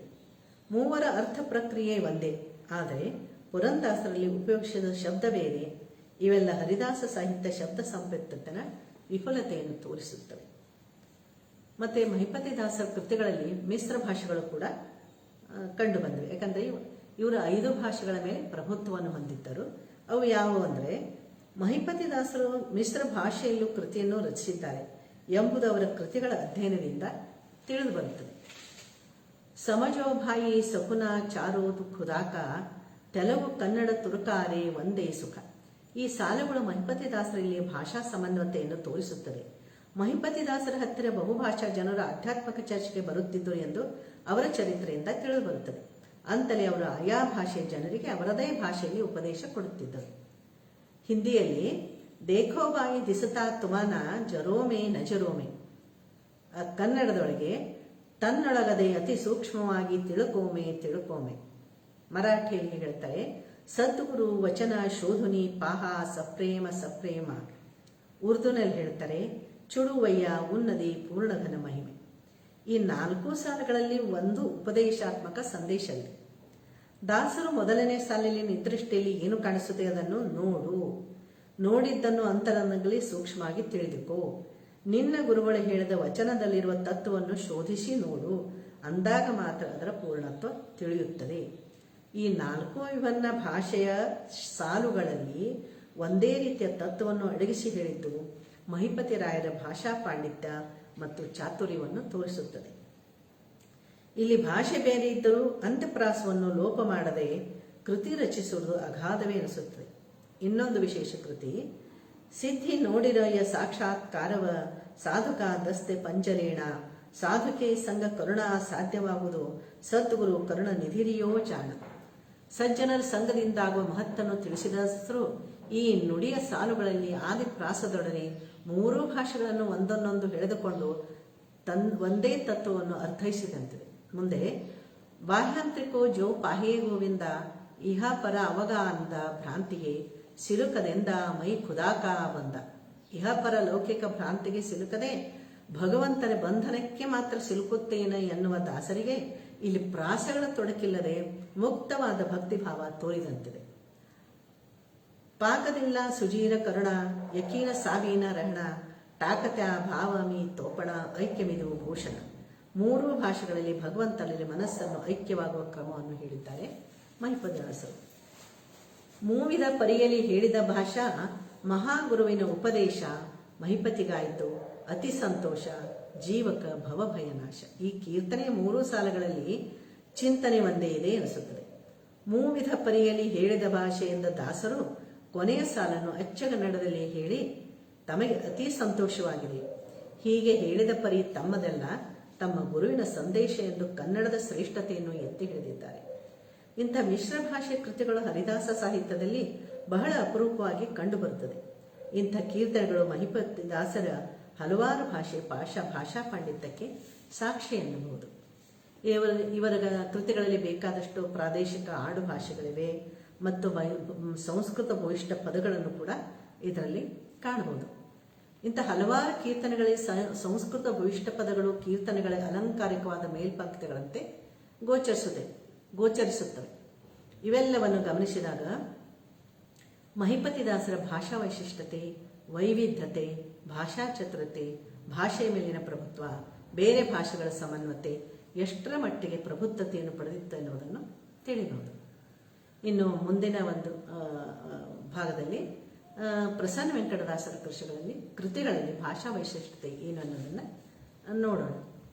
ಪ್ರಸನ್ನ ವೆಂಕಟದಾಸರ ಕೃತಿಗಳಲ್ಲಿ ವಿಷಯ ವೈವಿಧ್ಯತೆ ಇದ್ದಂತೆ ಭಾಷೆ ವಿವಿಧ ರೂಪಗಳನ್ನು ಕಾಣಬಹುದು. ಗಟ್ಟಿಯಾದ ಸತ್ವಯುತವಾದ ಮತ್ತು ಕ್ಲಿಷ್ಟವಾದ ಭಾಷೆ ಇವರದು. ಇವರ ಸಾಹಿತ್ಯದಲ್ಲಿರುವ ಆಳವಾದ ಪಕ್ವತೆ, ಶಾಸ್ತ್ರಗಳಲ್ಲಿ ಅಡಗಿದ ತತ್ವ, ಪ್ರಮೇಯಗಳ ಚಿಂತನೆ, ಅದನ್ನು ಅಭಿವ್ಯಕ್ತಿಸುವ ಆಳವಾದ ಜ್ಞಾನ, ಸಾಮಾಜಿಕ ಪರಿವರ್ತನೆಗೆ ದಾರಿ ತೋರುವ ಸಮಾಜಮುಖಿ ಚಿಂತನೆಗಳು ಇವೆಲ್ಲವನ್ನು ಮೆರಗು ನೀಡುವಂತೆ ಇವರ ಭಾಷಾ ಸೌಂದರ್ಯ ಕೂಡ ಗಮನಿಸುವಂತಹದ್ದು. ಇವರ ಸಮಕಾಲೀನರೆನಿಸಿದ ವಿಜಯದಾಸರು ಪ್ರಸನ್ನ ವೆಂಕಟದಾಸರ ಸಾಹಿತ್ಯವನ್ನು ಕಾಕಂಬಿ ಸಾಹಿತ್ಯವೆಂದು ಹಾಡಿ ಹೊಗಳಿದ್ದಾರೆ. ಪ್ರಸನ್ನ ವೆಂಕಟದಾಸರ ಕೃತಿಗಳನ್ನು ಅಧ್ಯಯನ ಮಾಡಿದಾಗ ಕಾಕಂಬಿ ಸಾಹಿತ್ಯ ಎನ್ನುವುದು ಅನ್ವರ್ಥ ಸೂಚಕವಾಗಿ ನಿಲ್ಲುತ್ತದೆ. ಅವರ ಕೃತಿಗಳು ಬೌದ್ಧಿಕ ಚಿಂತನೆಗಳನ್ನು ಗಟ್ಟಿಗೊಳಿಸಿ, ಮನುಷ್ಯನ ನೈತಿಕತೆಯನ್ನು ಗಟ್ಟಿಗೊಳಿಸಿ, ಭಗವಂತನ ಕಡೆ ಮನಸ್ಸನ್ನು ಕೊಂಡೊಯ್ಯುತ್ತದೆ. ಇವು ಭೌತಿಕ ಮತ್ತು ಬೌದ್ಧಿಕ ಆರೋಗ್ಯಕ್ಕೆ ಗಟ್ಟಿ ನೆಲೆಯನ್ನು ಒದಗಿಸುತ್ತವೆ. ಹರಿದಾಸರ ಕೃತಿಗಳಲ್ಲಿ ಮೊದಲು ಮನಸ್ಸೆಳೆಯುವುದು ಪ್ರಾಸದ ವಿಶಿಷ್ಟತೆ. ಯಾವುದೇ ಭಕ್ತಿಯ, ತತ್ವಚಿಂತನೆಯ, ಅಧ್ಯಾತ್ಮದ ಚಿಂತನೆಗಳು ಕೇಳುಗರ, ಓದುಗರ ಮನತಟ್ಟುವಲ್ಲಿ ಪ್ರಾಸಗಳು ತನ್ನದೇ ಆದ ಸ್ಥಾನವನ್ನು ಕಲ್ಪಿಸಿಕೊಡುತ್ತವೆ. ಇಂಥ ಪ್ರಾಸಗಳ ವಿವಿಧತೆಯ ಸ್ವರೂಪವನ್ನು ಪ್ರಸನ್ನ ವೆಂಕಟದಾಸರ ಕೃತಿಗಳಲ್ಲಿ ಕಾಣಬಹುದು. ಪ್ರಸನ್ನ ವೆಂಕಟದಾಸರ ಕೃತಿಗಳಲ್ಲಿ ಭಕ್ತಿಭಾವದ ನೆಲೆಗಳಲ್ಲಿ ಬೇರೆ ಬೇರೆ ರೀತಿಯ ಆಯಾಮಗಳನ್ನು ಕಾಣಬಹುದು. ಸಖ್ಯ ಭಾವದ ಕೀರ್ತನೆಗಳು, ಮಧುರ ಭಾವದ ಕೀರ್ತನೆಗಳು, ವಾತ್ಸಲ್ಯ ಭಾವದ ಕೀರ್ತನೆಗಳು, ಶಾಂತ ಭಾವದ ಕೀರ್ತನೆಗಳು, ಈ ಎಲ್ಲ ಕೀರ್ತನೆಗಳಲ್ಲಿ ಭಾವ ಸೌಂದರ್ಯ ಆಯಾ ಭಾವದ ವಿಶೇಷತೆಯನ್ನು ಹೆಚ್ಚಿಸಿವೆ. ಪ್ರಸನ್ನ ವೆಂಕಟದಾಸರು ಜ್ಞಾನಿಗಳು. ಅದರ ಜೊತೆ ಭಕ್ತಿ, ಸಮರ್ಪಣೆ ಭಾವ, ಆತ್ಮನಿವೇದನೆಯ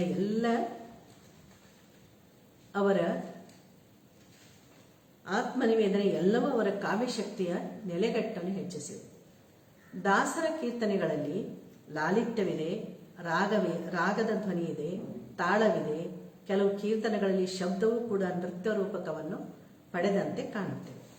ಪ್ರಸನ್ನ ವೆಂಕಟದಾಸರ ಕೃತಿಗಳಲ್ಲಿ ಸಾಹಿತ್ಯ, ಸತ್ವ, ತತ್ವ ಎರಡನ್ನೂ ಕಾಣಬಹುದು. ಇಲ್ಲಿ ಕಂಪು ಇರುವಂತೆ ಕಾಠಿಣ್ಯವೂ ಇದೆ, ವಿಡಂಬನೆ, ವ್ಯಂಗ್ಯದ ಧ್ವನಿಗಳಿವೆ. ಇವನ್ನು ಅವರ ಕೃತಿಗಳ ಅಧ್ಯಯನದಿಂದ ಕಂಡುಕೊಳ್ಳಬಹುದು. ಇವರ ಕೃತಿಗಳಲ್ಲಿ ಪ್ರಾಸವನ್ನು ಗಮನಿಸಿದಾಗ ದಾಸರ ಕೀರ್ತನೆಗಳಲ್ಲಿ ಪ್ರಾಸಗಳ ವಿಶೇಷತೆ ಹೇರಳವಾಗಿ ಕಂಡುಬರುತ್ತವೆ. ಕೈಗೂಡಿಸುವ ಬಯಕೆ ರಂಗ ಕೈಗೂಡಿಸುವ ಬಯಕೆ. ಇಲ್ಲಿ ಆದಿಪ್ರಾಸ, ಪುನರಾವೃತ್ತಿ ಪ್ರಾಸವಿದ್ದು ಮುಂದಿನ ನುಡಿಗಳು ಆದಿ ಅಂತ್ಯ ಪ್ರಾಸಗಳೊಡನೆ ಕೀರ್ತನೆಯ ಒಳ ಅರ್ಥಗಳನ್ನು ತೆರೆದಿಟ್ಟಿವೆ ಮತ್ತು ಒಂದಕ್ಕೆ ಮುಂದಿನ ಶಬ್ದ ಪೂರಕವಾಗಿ ಕೊನೆಗೊಳ್ಳುತ್ತವೆ. ಸಂತೆಯ ಬಳಗದ ಸಂಗತಿನಿಗೆ ಸಂತರ ಪದ ಪಲ್ಲವ ನೆರಳಾಗಿ ಚಿಂತನೆ ಮೂರ್ತಿ ಚಿಂತನೆಗೊದಗಿ ಪ್ರಾಂತದ ಪಯಣ ಮನೋರಮವಾಗಿ. ಸಂತೆ, ಸಂಸಾರ, ಸಂತರು ಇವರೆಲ್ಲ ಭಗವದ್ಭಕ್ತರು. ಚಿಂತನೆ, ಅಧ್ಯಾತ್ಮ ಚಿಂತನೆ ಈ 4 ಶಬ್ದಗಳಲ್ಲಿ ಪ್ರಾಸಗಳ ಮುಖಾಂತರವೇ ತತ್ವಗಳನ್ನು ಬಿಚ್ಚಿಟ್ಟು ಆತ್ಮೋದ್ಧಾರದ ಮಾತನ್ನು ಹೇಳಿದ್ದಾರೆ. ತಮ ತಮ ಮಹೋತ್ತಮ ಕುಲಗಳು ಮಹೋತ್ತಮ ಮತರು ಲೊಮ್ಮೆ ಮತ್ತವನ ಆಶ್ರಯವವು. ಪ್ರಾಸಗಳು ಪುನರುಕ್ತಿಯಾಗುತ್ತಾ ಮಹಾತ್ಮರ ಮಹತ್ತನ್ನು ದಾಸರು ಒತ್ತಿ ಹೇಳಿದಂತಿದೆ. ಕೆಳಗಿನ ಸಾಲುಗಳು ಮೇಲಿನ ಸಾಲುಗಳಿಗೆ ವ್ಯತ್ಯಾಸವಾಗಿ ನಿಂತಿದ್ದು ನೋಡಿದಾಗ ಇಲ್ಲಿ ದಾಸರು ರಚಿಸಿದ ಶಬ್ದಗಳ ಚತುರತೆಯ ಕ್ರಿಯಾತ್ಮಕ ಗುಣವಾಗಿದೆ ಎಂದು ಕಂಡುಬರುತ್ತದೆ. ಮಾರಮಣಿಯ ಮನೋಹರ ಮಂಗಳಾಕಾರ ಎನ್ನುವ ಕೀರ್ತನೆಯಲ್ಲಿ ದಶಾವತಾರದ ವರ್ಣನೆ ವಿಶಿಷ್ಟ ಪದಪುಂಜಗಳಿಂದ ಮೂಡಿಬಂದಿದೆ. ಅಷ್ಟಪದಿಯ 3 ನುಡಿಗಳಲ್ಲಿಯೇ ಶಬ್ದಗಳೇ ಮಾತನಾಡುತ್ತಾ ಹರಿಯ ವರ್ಣನೆಗೆ ತೊಡಗಿವೆ ಎನಿಸುತ್ತದೆ. ಸೋಮಕರ ಪಾರ್ಧಿ ಸೋಮ ಮಥನ ಬಾಲ ಸೋಮ ಸಮಾನ ಕ್ರೋಢ ಸೋಮಪ ವೈರಿಹನ ಸೋಮ ಕಲಶಪಾಣಿ ಸೋಮಾರ್ಕ ಕುಲಾಗ್ನರಾಮ ಸೋಮ ಸೋಮಾನ್ವಯ ಸೋಮ ಪೂರ್ಣ ಕಾಮ ಸೋಮಶೇಖರ ಪಾಮರೇಶ ಸೋಮವರ್ಧಕ ಸ್ವರ ಸ್ತೋಮ ಧ್ಯಾನಾಂಬುದಿ ಸೋಮರಕ್ಷಸೋ ಎನ್ನನು. ಇದು ಬರೀ ಶಬ್ದಗಳ ಜೋಡಣೆ ಕೌಶಲ್ಯವಲ್ಲ, ಭಗವಂತನ ಅವತಾರದ ವರ್ಣನೆಯಲ್ಲಿಯೇ ಕವಿತ್ವದ ಸೌಂದರ್ಯವನ್ನು ಕೂಡ ಅಡಗಿದೆ. ಸರ್ವ ಜಗದಲ್ಲಿ ನೀನೇ ವ್ಯಾಪ್ತ ಜಗವೆಲ್ಲ ಸರ್ವಕಾಲದಿ ನೆಮ್ಮಧೀನವೆಂಬ ಈ ಎಲ್ಲ ಸಾಲುಗಳಲ್ಲಿ ಸರ್ವ ಎಂಬ ಪದದ ಪ್ರಾಸದ ವಿಶಿಷ್ಟತೆಯಲ್ಲಿ ಹರಿಯ ಸರ್ವೋತ್ತಮತ್ವವನ್ನು ತಿಳಿಸುವ ದಾಸರಿಗೆ ಪ್ರಾಸಗಳ ಚಾಲನೆ ಸುಲಭವಾಗಿ ಒಲಿದಂತಿದೆ. ಹರಿಕೊಡದೆ ಅಜಭವರೆ ಗರಿಸುತ್ತವನೆಲ್ಲಿಹದು ಹರಿಕೊಡದೆ ಸಿರಿ ಸಂಪದೆರವು ತನಗೆ. ಕೀರ್ತನೆಯ 3 ನುಡಿಗಳಲ್ಲಿ ಹರಿ ಎನ್ನುವ ಆದಿಪ್ರಾಸವಿದೆ. ಈ ಶಬ್ದ ಧ್ವನಿ ಅಣು ಋಣ ತೃಣ ಕಾಷ್ಟ ಪರಿಪೂರ್ಣ ಗೋವಿಂದ ಎನ್ನುವ ತತ್ವಕ್ಕೆ ಚಾಲನೆ ನೀಡಿದಂತೆ ಈ ಒಂದೇ ಶಬ್ದ ದಾಸರ ಕೀರ್ತನೆಯ ಮೌಲ್ಯವನ್ನು ಹೆಚ್ಚಿಸಿದಂಥವು. ಪ್ರಾಸಗಳಂತೆ ಉಪಮೆಗಳನ್ನು ದಾಸರ ಕೃತಿಗಳಲ್ಲಿ ಯಥೇಚ್ಛವಾಗಿ ಕಾಣಬಹುದು. ಇನ್ನು ಉಪಮೆಗಳನ್ನು ನೋಡಿದಾಗ ಕೃತಿಗಳಲ್ಲಿ ಉಪಮೆಗಳನ್ನು ಹೇಗೆ ಅವರು ತಂದಿದ್ದಾರೆ ಅನ್ನೋದನ್ನು ನೋಡಬಹುದು. ಉಪಮೆ ಎಂದರೆ ಒಂದರ ಗುಣವನ್ನು ಪ್ರತಿನಿಧಿಸುವ ಇನ್ನೊಂದು ಪದಕ್ಕೆ ಪೂರಕವಾಗಿ ನಿಲ್ಲುವ ಉಪಮೆ ಆ ವಸ್ತುವಿನ ಗುಣಧರ್ಮಕ್ಕೆ ಪ್ರತಿನಿಧಿ ಎನಿಸುತ್ತದೆ. ಇವರ ಕೀರ್ತನೆಯಲ್ಲಿ ಅವನೇ ಜೀವಾಂಕಿತ ಪ್ರೇತ ನೋಡಿ ಭುವಿಗೆ ಭಾರನು ಅವನು ಹರಿ ಹಗೆಯವನು. ಒಬ್ಬ ದುಷ್ಟ ಮಾನವ ದುರ್ಜನನನ್ನು ಜೀವಾಂಕಿತ ಪ್ರೇತ ಎನ್ನುವ ಉಪಮೆಯಾಗಿ ಬಳಸಿದ್ದು ಆ ಜೀವದ ಗುಣಧರ್ಮವನ್ನು ಹೇಳುತ್ತದೆ. ಹೆಣ್ಣೆಂಬ ಹೆದ್ದೋಳು ತಿರುಗುತ್ತದೆ ಹೆಣ್ಣಿನ ಮೋಹ ಬಣ್ಣ ಬಣ್ಣದ ನೃತ್ಯಗಳೆಂಬ ಹೆಬ್ಬೊಲಿ ಆಶೆ ಆಮಿಷಗಳು ಆರೇಂದ್ರೆ ಕಳ್ಳರೆಂಬ ಕಾಮೆಂಬ ಅರಿಷಡ್ವರ್ಗಗಳು. ಈ ಎಲ್ಲ ಉಪಮೆಗಳನ್ನು ಕೊಡುವ ದಾಸರು ಭವಸಾಗರದಲ್ಲಿ ಇವನ್ನೆಲ್ಲ ದಾಟುವ ಬಗ್ಗೆ ಉಪಮೆಗಳನ್ನು ಕೊಟ್ಟು ಪರಿಹಾರ ಕೂಡ ಹೇಳಿದ್ದಾರೆ. ಆಧ್ಯಾತ್ಮಿಕ ಸಾಧಕರಿಗೆ ಇವು ಸುಂದರವಾದ ಉಪಮೆಗಳು. ವಾದೇಂದ್ರಿಯ ಕಟ್ಟದೆ ಕುಂಭಕವೆಂದು ಮೂಗಿನುಸಿರ ಕಟ್ಟಿದ, ಇದು ಯೋಗದಲ್ಲಿ ಬರುವ ಒಂದು ಪ್ರಕ್ರಿಯೆ. ಅಂತರಂಗದ ಶುದ್ಧಿಗೆ ವಾದೇಂದ್ರಿಯ ಕಟ್ಟದೆ ಅಂದರೆ 6 ಇಂದ್ರಿಯಗಳನ್ನು ಕಟ್ಟದೆ ಎನ್ನುವ ಉಪಮೆಯ ನೀತಿ ಬೋಧಕದ ಹಿಂದೆ ವಿಡಂಬನೆಯ ಧ್ವನಿಯೂ ಇದೆ. 10 ಕಟ್ಟದವರಿಗೆ ಅಗ್ನಿಹೋತ್ರ ವ್ಯಾತಕ್ಕೆ 10 ಕಟ್ಟುವುದು ಅಂದರೆ ಪಂಚಕರ್ಮೇಂದ್ರಿಯಗಳು ಪಂಚಜ್ಞಾನೇಂದ್ರಿಯಗಳು ಸರಿ ಸರಿ ದೋಡುತ್ತವೆ ಲವತ್ರುಟಿಗಳು ಕಾಲದ ಚಕ್ರಕ್ಕೆ ಕೊಡುವ ಉಪಮೆ ಇದು. ಇವರ ಕೃತಿಗಳಲ್ಲಿ ಉಪಮೆಗಳ ವೈಶಿಷ್ಟ್ಯತೆಯಂತೆ ರೂಪಕಗಳು ಕೂಡ ಭಾಷೆಯ ಸೊಗಸನ್ನು ಹೆಚ್ಚಿಸಿವೆ. ಶರೀರವು ಸೆರೆಮನೆ ಸರಿಕಾಣ ಜೀವಕ್ಕೆ, ಮನುಷ್ಯನ ಶರೀರಕ್ಕೆ ಇದು ಸೆರೆಮನೆ ರೂಪಕವಾಗಿ ನಿಂತಿದೆ. ಇಲ್ಲಿ ಹರಿಯ ಪರಾಯಣದಹುದಲ್ಲವೆನ್ನಿ ಎಂಬ ಕೀರ್ತನೆಯುದ್ದಕ್ಕೂ ರೂಪಕಗಳು ಆಯಾ ಗುಣಧರ್ಮಕ್ಕೆ ರೂಪಕವಾಗಿ ನಿಂತಿವೆ. ಕರುಣವಿಲ್ಲದವ ಹುಲಿ ಅರವ ಗೆಟ್ಟವ ಗರ ವರಪೀಡಕ ಕರಡಿ ಗುರು ಹಿರಿಯೊಳಲ್ಮತವನೇ ಹಂದಿ ಹೆಂಡತಿಯ ಪರಿಗಿತ್ತವನೇ ರೀತೋ ಭುಂಜಿಪ ಕಪ. ಈ ಎಲ್ಲ 9 ನುಡಿಯ ಕೀರ್ತನೆಯುದ್ದಕ್ಕೂ ಒಂದೊಂದು ಸಾಲು ವಿಶೇಷತೆಯಿಂದ ಕೂಡಿದೆ. ಮೊದಲ ನುಡಿಯಲ್ಲಿ ನೀ ಮೊದಲ ಪ್ರಾಸವಾಗಿ, ಮುಂದಿನ ನುಡಿಯಲ್ಲಿ ನಿನ್ನನ್ನು, ನಿನ್ನಿಂದ, ನಿನಗೋಸ್ಕರ, ನಿನ್ನ ದಶೆಯಿಂದ, ನಿನ್ನೊಳು, ನಿನ್ನಲ್ಲಿ. ಈ 7 ನುಡಿಗಳಲ್ಲಿ ಭಗವಂತನಲ್ಲಿ ಸರ್ವ ಸಮರ್ಪಣೆ ಭಾವನೆಯನ್ನು ರೂಪಿಸಿಕೊಂಡಂತಿದೆ. ಮುಂದಿನ 2 ನುಡಿಗಳು ಭಗವಂತನನ್ನು ನೇರವಾಗಿ ಹಂಬಲಿಸಿ ಕೇಳುವ ಧ್ವನಿ ಇದೆ. ಇಂಥ ಭಾಷೆ ವಿಶೇಷತೆ ದಾಸರ ಕೆಲವು ಕೀರ್ತನೆಗಳಲ್ಲಿ ಭಾವ ಸೌಂದರ್ಯವನ್ನು ಹೆಚ್ಚಿದೆ. ಪ್ರಸನ್ನ ವೆಂಕಟದ ದಾಸರ ವಿಶೇಷ ದೀರ್ಘ ಕೃತಿಗಳಾದ ದ್ವಂದ್ವ ವಸಂತ ಹಬ್ಬ, ಕಾಲಜ್ಞಾನ, ನಾರದ ಕೊರವಂಜಿ ವೇಷ ತಾಳದ ಕಥೆ ಇವುಗಳಲ್ಲಿ ಭಾಷಾ ಸೌಂದರ್ಯ, ತತ್ವ ಸಿದ್ಧಾಂತ, ಪ್ರಾದೇಶಿಕತೆ ನಿಲುವು ಗಟ್ಟಿ ನೆಲೆಯಾಗಿ ನಿಂತಿದೆ. ದ್ವಂದ್ವವ್ಯ ವಸಂತ ಹಬ್ಬವನ್ನು ಒಂದು ದೀರ್ಘ ಕೃತಿಯನ್ನು ತೆಗೆದುಕೊಂಡಾಗ ಇಲ್ಲಿ ಇಡೀ ಕೀರ್ತನೆಯಲ್ಲಿ ತಾತ್ವಿಕ ಸಿದ್ಧಾಂತ, ಆಧ್ಯಾತ್ಮಿಕತೆ, ಪ್ರಾದೇಶಿಕತೆ, ಸಾಮಾಜಿಕತೆ ನೆಲೆಗಳಲ್ಲಿ ರೂಪುಗೊಂಡರೂ ಪ್ರತಿಯೊಂದು ನುಡಿಗಳಲ್ಲಿ ಇವೆಲ್ಲ ಒಗಟುಗಳ ಭಾಷೆಯಂತೆ, ರಹಸ್ಯದ ರಹದಾರಿಯಂತೆ ಗೋಚರವಾಗುತ್ತದೆ. ಇಲ್ಲಿ ದ್ವಂದ್ವ ಪದದಲ್ಲಿ ಇಹಪರ, ಸುಖ ದುಃಖ, ಜೀವಾತ್ಮ, ಪರಮಾತ್ಮ ಎನ್ನುವ ಎರಡು ವಿರುದ್ಧ ಶಬ್ದಗಳ ಸಮನ್ವಯ ಅರ್ಥಗಳ ಹಿಂದೆ ಇಡೀ ಕೃತಿಯ ಸ್ವಾರಸ್ಯ ಅಡಗಿದಂತಿದೆ. ಮತ್ತು ಇವು ಒಂದಕ್ಕೊಂದು ವಿರುದ್ಧ ಶಬ್ದಗಳಾಗಿದ್ದರೂ ಒಂದಕ್ಕೆ ಇನ್ನೊಂದು ಶಬ್ದ ಸಮರ್ಥನೆ ನೀಡುವಂತಿದೆ. ಎರಡನೇ ನುಡಿಯಲ್ಲಿ ಅಜ್ಜೈಕ್ಯ ಪ್ರತಿಪದ ಹಿಂದಾದರಿಂದ ಸುಜ್ಞಾನ ದ್ವಿತೀಯಕ್ಕೆ ತೋರುವ ಚಂದ್ರ. ಇಲ್ಲಿ ಅಜ್ಞಾನ, ಸುಜ್ಞಾನ ಈ ಎರಡೂ ದ್ವಂದ್ವ ಪದಗಳು ಪ್ರತಿಪದ ಹಿಂದಿನ ದಿನ ಅಮಾವಾಸ್ಯೆ. ಇದು ಅಜ್ಞಾನಕ್ಕೆ ಉಪಮೆಯಾದರೆ ಸುಜ್ಞಾನ ದ್ವಿತೀಯಕ್ಕೆ ಚಂದ್ರ ಅಂದರೆ ಸುಜ್ಞಾನಕ್ಕೆ ಉಪಮೆಯಾಗಿ ಬೆಳಕು ಉಪಮೆಯಾಗಿ ನಿಂತಿದೆ.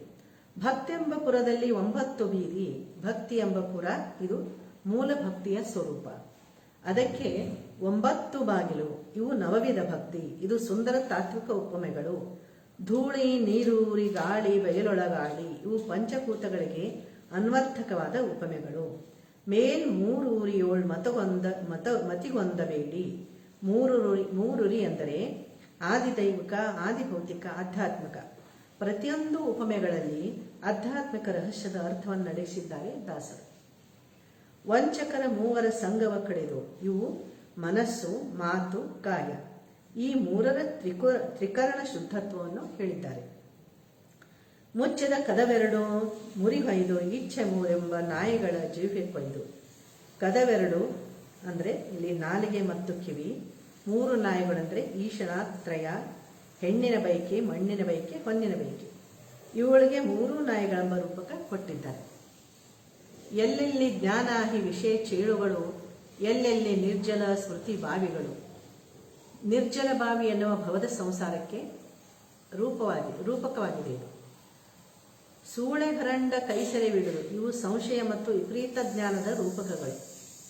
ಈ ದ್ವಂದ್ವ ಹಬ್ಬದ ಕೃತಿಯಲ್ಲಿ ಉದ್ದಕ್ಕೂ ಅಧ್ಯಾತ್ಮ ಚಿಂತನೆಗಳು ವಿಪುಲವಾಗಿ ಸಿಗುತ್ತವೆ. ತತ್ವದ ನುಡಿಗಳಿಗೆ ಉಪಮೇಯ ರೂಪಕಗಳೇ ಅಲಂಕರಿಸಿ ಕೃತಿಯ ವೈಶಿಷ್ಟ್ಯತೆಯನ್ನು ಹೆಚ್ಚಿಸಿದೆ. ದಾಸರ ತಾತ್ವಿಕ ಜ್ಞಾನ ಅನನ್ಯವಾದದ್ದು, ಚಿಂತನೆಗಳು ಆಳವಾದದ್ದು, ಶಬ್ದ ಭಂಡಾರ ಅನೂಹ್ಯವಾದದ್ದು. ತಾತ್ವಿಕ ಸಿದ್ಧಾಂತದ ಎಲ್ಲ ಅಂಶಗಳು ಒಳಸುಳಿಗಳಂತೆ ಇವರ ನುಡಿಗಳ ವೈಶಿಷ್ಟ್ಯತೆಯಲ್ಲೇ ಅಡಕವಾದಂತಿದೆ. ಇನ್ನು ಅವರ ಇನ್ನೊಂದು ಕೃತಿ ನಾರದರು ಕೊರವಂಜಿ ವೇಷತಾಳದ ಚರಿತೆ. ಇಲ್ಲಿ 45 ನುಡಿಗಳಲ್ಲಿ ಕೊರವಂಜಿಯ ಮಾತುಗಳೇ ಭಾಷೆಯ ಸೊಗಡನ್ನು ತೋರಿಸುತ್ತವೆ. ಸಂದರ್ಭ: ನಾರದರು ಕೊರವಂಜಿಯ ವೇಷ ತಾಳಿ ರುಕ್ಮಿಣಿ ಕಡೆಗೆ ಬಂದು ಶ್ರೀಕೃಷ್ಣನು ಬಂದು ನಿನ್ನನ್ನು ವರಿಸುತ್ತಾನೆ, ಅದರಿಂದ ಜಗತ್ ಕಲ್ಯಾಣ ಆಗುತ್ತದೆ ಎನ್ನುವ ಸಂದೇಶ ಕೊಡುವ ಈ ಕೃತಿಯಲ್ಲಿ ಭಾಷೆಯೇ ಮುಖ್ಯ ಘಟ್ಟವಾಗಿ ನಿಲ್ಲುತ್ತದೆ. ನಾರದರು ಕೊರವಂಜಿ ವೇಷ ಧರಿಸಿದ್ದನ್ನು ಬಹಳ ಚಮತ್ಕಾರಿಕ ನುಡಿಗಳಲ್ಲಿ ಹೇಳಿದ್ದಾರೆ ದಾಸರು. ಇದು 106 ನುಡಿಗಳ ಒಂದು ದೀರ್ಘ ಕೃತಿ. ವಿಷಯ ವಸ್ತು ಕೂಡ ಬಹಳ ಅಪರೂಪವಾದದ್ದು. ಇಲ್ಲಿ ಮೊದಲಿನ 4 ನುಡಿಗಳು ಭಗವಂತನನ್ನು ಸಂಸ್ಕೃತ ಭಾಷೆಯ ನುಡಿಗಳಲ್ಲಿಯ ದಾಸರು ಬಹಳ ಚಮತ್ಕಾರಿಕವಾಗಿ ಕೊಂಡಾಡಿದ್ದಾರೆ. ನೀರಚರ ಕಮಟ ಕಿಟೀಂದ್ರ ಹರಿ ವಟು ಮೃಗಜ ರಘುವೀರ ಯದುಪತೆ ಭಕ್ತಿ ಕಲ್ಕಿ ಸ್ವರೂಪ ಜಯ ಜಯ ಎಂದು 2ನೇ ಸಾಲಿನಲ್ಲಿ ಶ್ರೀಹರಿಯ ದಶಾವತಾರದ ವರ್ಣನೆ ಮಾಡಿದ್ದು ಬಹಳ ವೈಶಿಷ್ಟ್ಯಪೂರ್ಣವೆನಿಸುತ್ತದೆ.